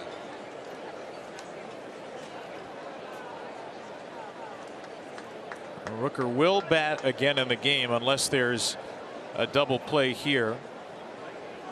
And the Orioles go in order in the 9th. And there's not going to be a double play, but a strikeout will do just fine. That's 8 strikeouts, no walks now on the season for Danny Coulomb. Yeah, check out that breaking ball. Starts it as a strike, and then down and in and just underneath the bat.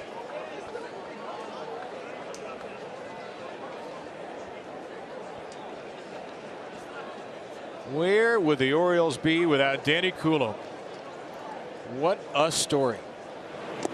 First pitch is low to Nick Allen. Yeah, what a pickup too at the last second, right when spring training ended. We were all sitting around and go, Danny who? 10 games with the Twins last year. 29 the year before that. Career .392 ERA into the season.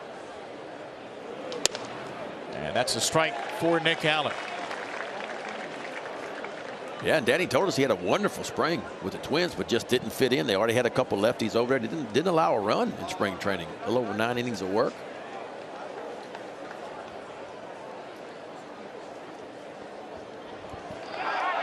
Oh, almost had him at first. The pinch runner Capel just got in there. Yeah, Capel trying to sneak off a little bit too. See, he's trying to get his momentum going too. A lot like Noda was doing. Oh, the Orioles are going to call for a challenge, I think.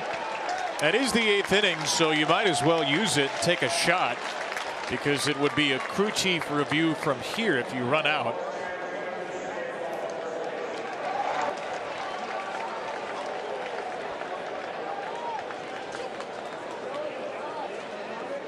So could we have another inning end with a pickoff?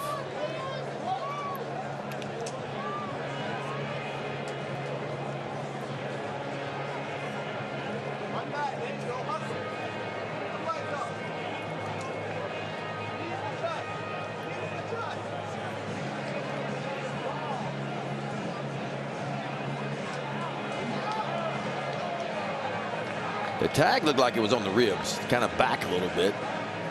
I didn't see enough there to overturn it from the look we have. The replay review center at Major League Baseball does have a few more angles than that.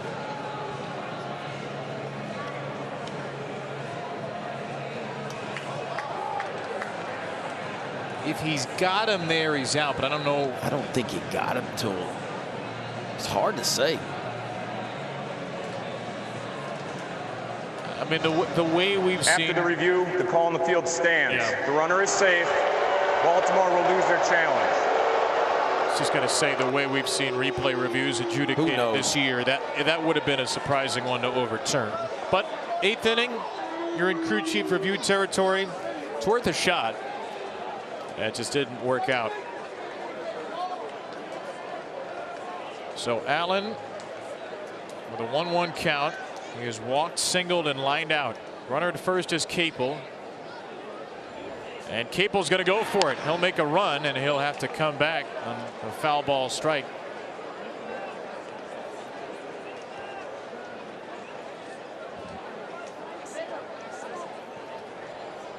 The MLB Ballpark app will complete your next visit to Oriole Park at Camden Yards. Buy and manage game tickets, redeem offers, access exclusive content, and much more. Download the MLB Ballpark app today. 1-2. Allen pops it up. O'Hearn searching in the sun. He's not going to have a play. But that gentleman is.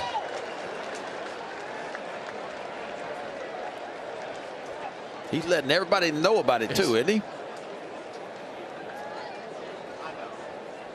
On OBJ Ravens introduction day. Yeah, Odell Beckham Jr. That's a nice little Odellian play. Capel leaning at first. Coulombe will throw over there, so that's a second disengagement. And that means if Coulombe throws over again, he has to pick off Capel, or else Capel will get second on a balk. Now, we haven't seen anybody try a third disengagement yet, and we are not going to here. A pitch that looked like it was basically a pitch out.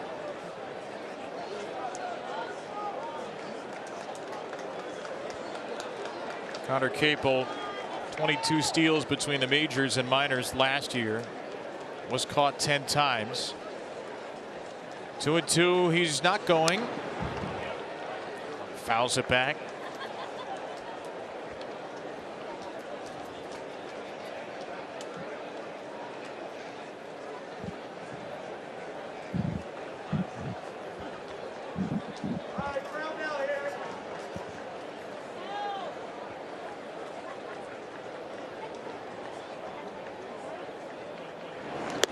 It's a little high.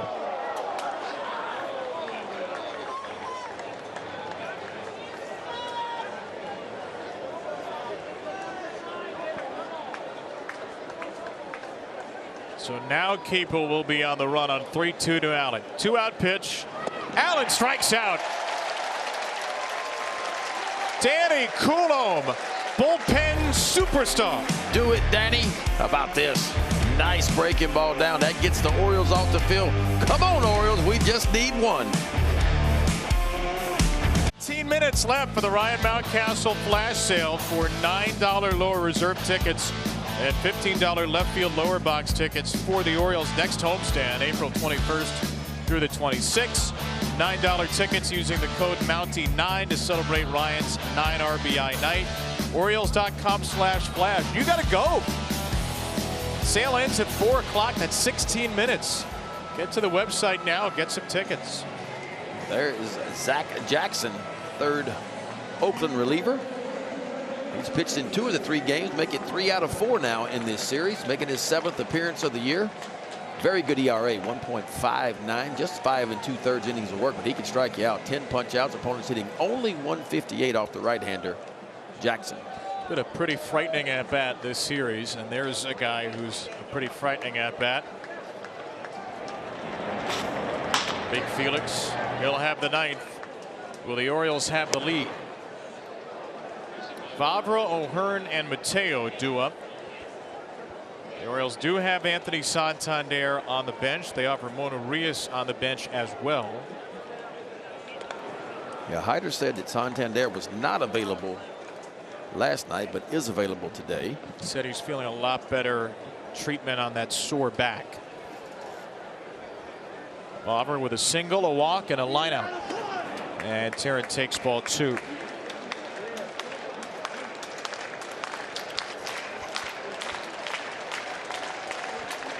Hardest hit ball of his career on that 2nd inning single, 106 off the bat.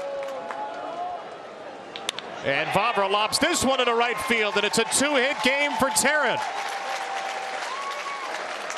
A go-ahead run is on first with nobody out. Oh, that's a sweet stroke right there. 2-1 count. You're expecting fastball, but Jackson bends a breaking ball in there.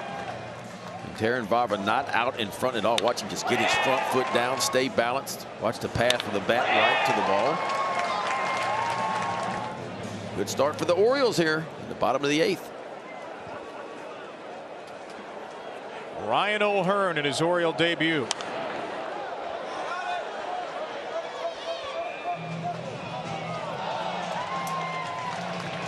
Nice game for Ryan.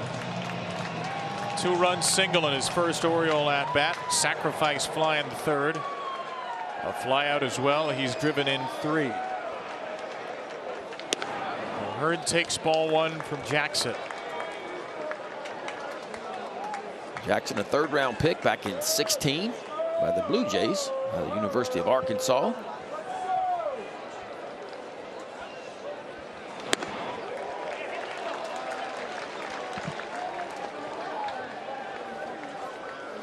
Through 19 pitches on Monday, 14 on Tuesday.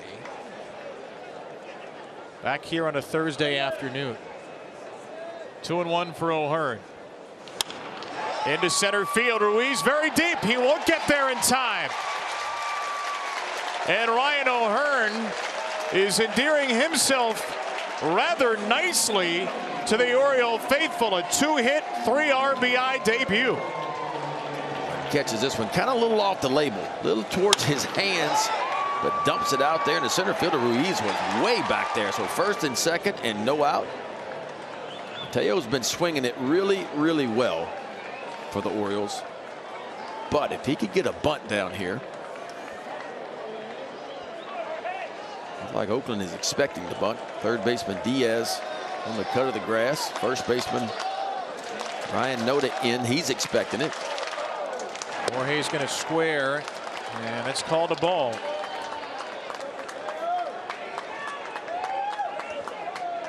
So Mateo is going to try to bunt. That would bring Mullins to the plate if he's successful with 1 out. Well, maybe now it gets a little interesting. Scott Emerson's coming to the mound. Question is, what's the count where you take off the bunt with a pitcher who's particularly prone to wildness like Jackson is. I'd still like to bunt because it counts in his favor of getting a fastball that he can really put down. Looks like the first baseman noticed starting to creep in a little bit. So as a bunter in this situation, you want to try to bunt it towards the third base line if you can. Force the third baseman Diaz to vacate the bag, which would allow Vavra to get into third base, make him come make the play. Vavra the go-ahead run at second. O'Hearn behind him. Mateo squares again. That pitch is high, and it's out of the glove of Langeliers. And you don't need to bunt now. Vavra to third, O'Hearn to second, and the Orioles have two in scoring position with nobody out. Yeah, just a fastball, trying to throw it right down the heart of the plate. That ball's in and out of Langeliers' glove, too. The Orioles catch a break there. Infield, of course, will be pushed in.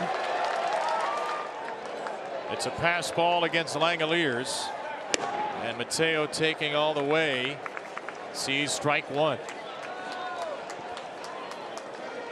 He's driven in 2 runs without a hit in the game. Sacrifice fly. Fielder's choice. Has the chance to do it again.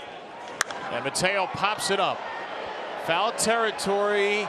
Heading toward the tarp. And it is out of reach of Peterson. Well, that ball looked like it was going to go into the stands, but it spun back into the field. And Peterson had a chance, but he's battling the tarp as he's running wide open.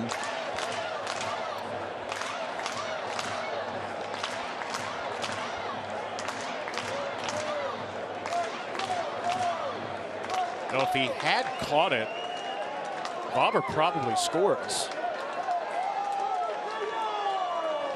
We'll see if that turns out to be a notable fulcrum. 3-2 for Jorge. And he pops it up on the infield. The shortstop Allen has the first out.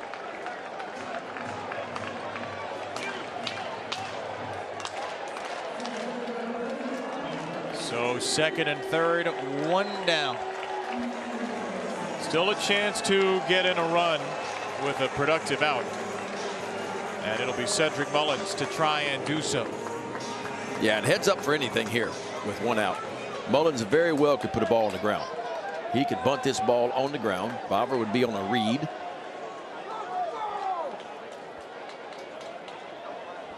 Infield in. Mullins swinging away.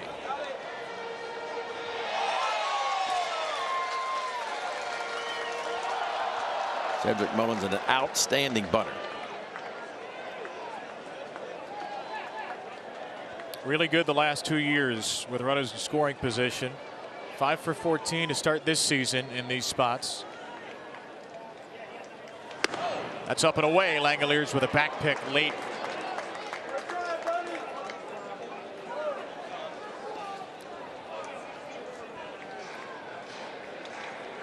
See Vavra down at third. He's trying to get all he can get because he's probably on ground ball contact. And the Orioles have been more aggressive with their leads at third this year. You can't be as aggressive here with Diaz near the base, though. Mullins fouls it away. They feel like, you know, even an extra foot can make the difference with a lead at third base.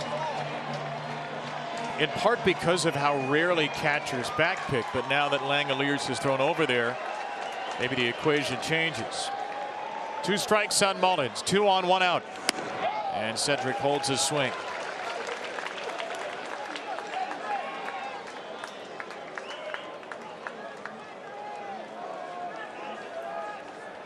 Two strikeouts, a dribbled base hit, and a walk for 2021 most valuable Oriole.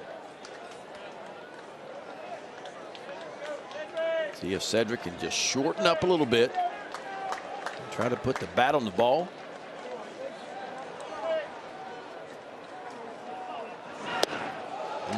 Good take. 2 good takes. High fastball he lays off of. Breaking ball down and in.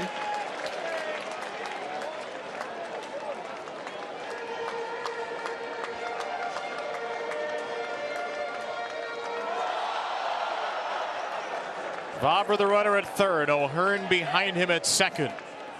Mullins puts it in the air to short right. Will it be enough? Laureano charging in.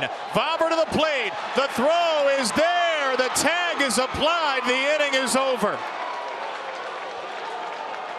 They call him the laser in right field.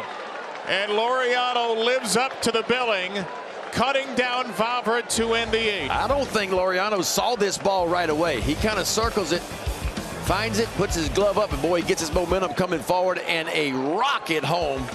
And he nails Vavra at the plate. Authority of the Orioles and may not be reproduced or retransmitted in any form. The accounts and descriptions of this game may not be disseminated without the express written consent of the Baltimore Orioles. Into the ninth we go. Yeah, this Oriole bullpen's been good. Both Baker, Bloom only allowed 1 run so far in their 4 innings of work, and now it's time for Felix Bautista making his 6th appearance of the year. 3 for 4 in save opportunities. Really good ERA. He's punched out 10 and 4 2/3. Opponents hitting just .211 off the big right-hander, Bautista.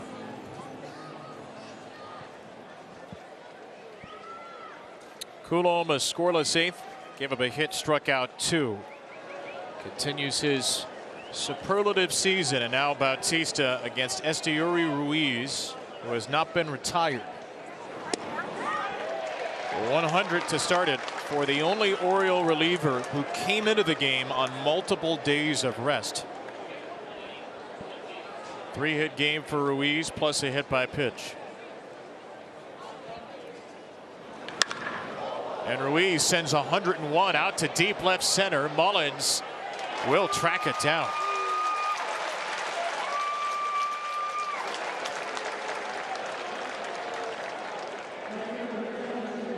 Gave it a ride, but came up a little bit short.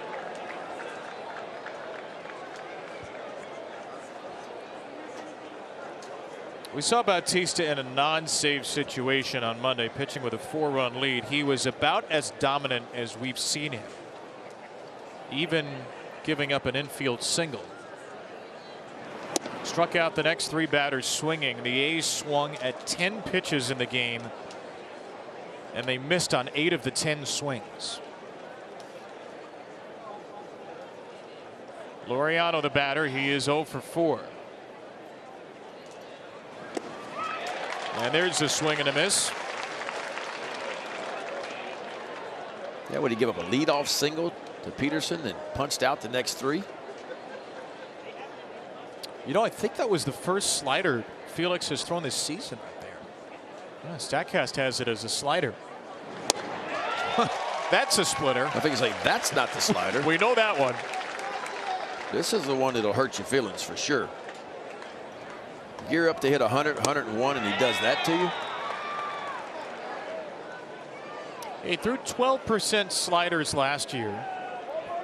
Hadn't thrown one this year until the 1-0 pitch. And another splitter. It was high, but Laureano chased it, and it's a strikeout.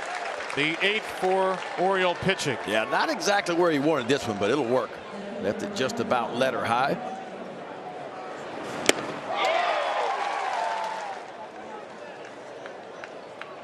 So now Bautista against Rooker, who has been hard to handle. On fire is what he is. He could turn around a good fastball too.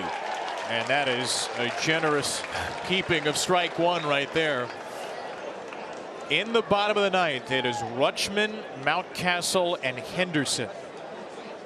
Great chance for the O's if they can get the out here. And Rooker rips right through a splitter at 91.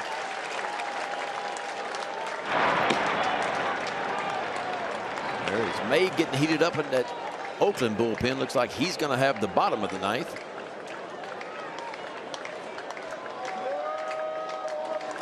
Bautista trying to get it there in a tie game.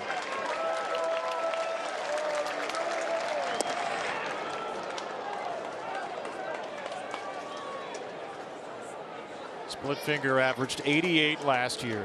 averaging 88 this year. He's just thrown the last 2 at 91. Will he dial it up a third time? Yes, he will. And down goes Rooker. Do it, big fella. Punches out 2 of the 3 that he faces. Orioles just hunting 1 run as we go to the bottom of the 9th.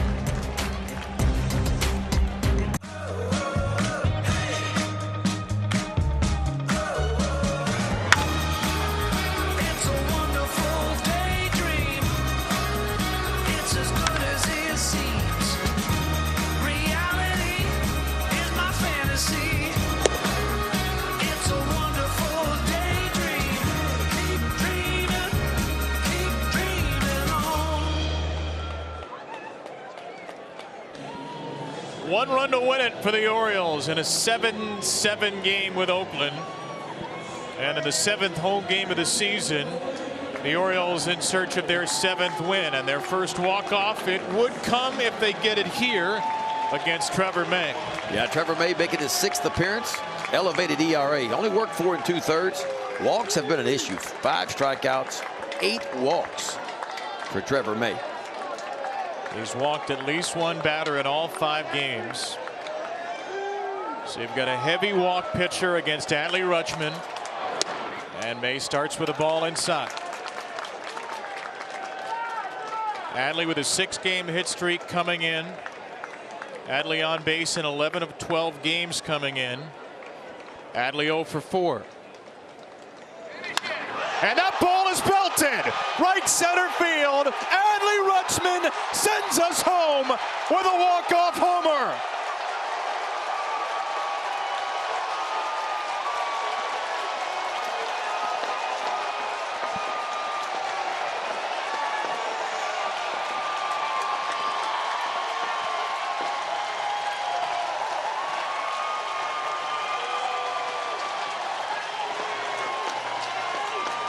Is this guy any good or what? Well, he wasted no time, I can tell you that. First pitch he sees, an 0 for 4 day for Rutschman going into this at bat. But nobody's going to remember the 0 for 4. They're going to remember that bomb out to right center field, his 4th home run of the year, 9th RBI.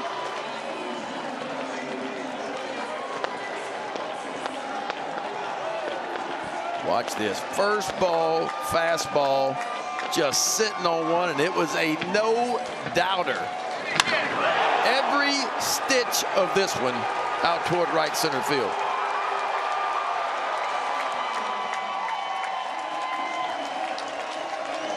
Oh, ain't the Gatorade cold, Adley?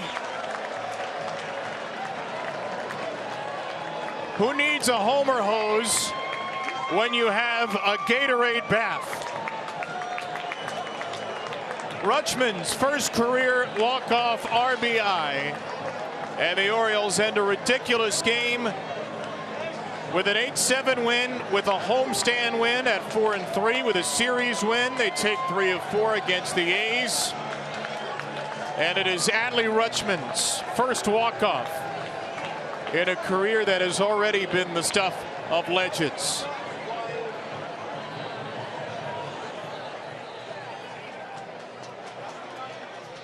That's going to make the flight to Chicago seem a whole lot quicker. Adley Rutschman, the walk-off winner, is with us now. You a little cold there, Adley? Oh, no, it feels great. Feels great. So an 0 for 4 game for you. You see Trevor May. Based on what you had seen from May, what did you think you were going to get there? Honestly, I don't know. I was just trying to get a pitch in the middle part of the zone and try and do some damage. Yeah, you're aggressive. Your last 2 at-bats, swinging at the first pitch. That's normally not like you to do that, but certainly on time for that one. Yeah. I got to make some adjustments at some point. Adley, when was your last walk-off home run, do you know? That was my first one ever. First in your life? Yep. College, high school, little league, nothing? Yeah. It's a pretty good place for your first, the big leagues. Yeah, I would have saved it for this one. What has gone well with your offense? Why is your team's at-bats, in particular your at-bats, so good this homestand? I think we got a great coaching staff who works with the players, makes everything individualized, and a lot of guys are buying in and just trying to be competitive every time. Bullpen picked you guys up today. I mean, both Baker, Colomb, and Bautista outstanding. Only allow 1 run. Oh yeah, they look great today. Picked us up when we needed it and kept us in the game. Adley, I really can't believe that was your first career walk-off homer, but way to save it. And Thank you, guys. We'll see you on the charter. All right, I'll see you guys. Adley Rutschman. That's hard to believe. Never in Little League, never in high school, never in college. All those big moments, and he hits it here. Scott Garceau, it's a walk-off win to end a homestand. What a way to go. What a way to get out of town. Adley Rutschman. I can't believe that either, Kevin, that all the things that Adley Rutschman has done, Golden Spikes Award, all the things he did in college, that he never had a walk-off home run. Well, you got to see it today if you were here as the Orioles get a win. They win this series 3-1, and they'll head to Chicago with smiles on their faces.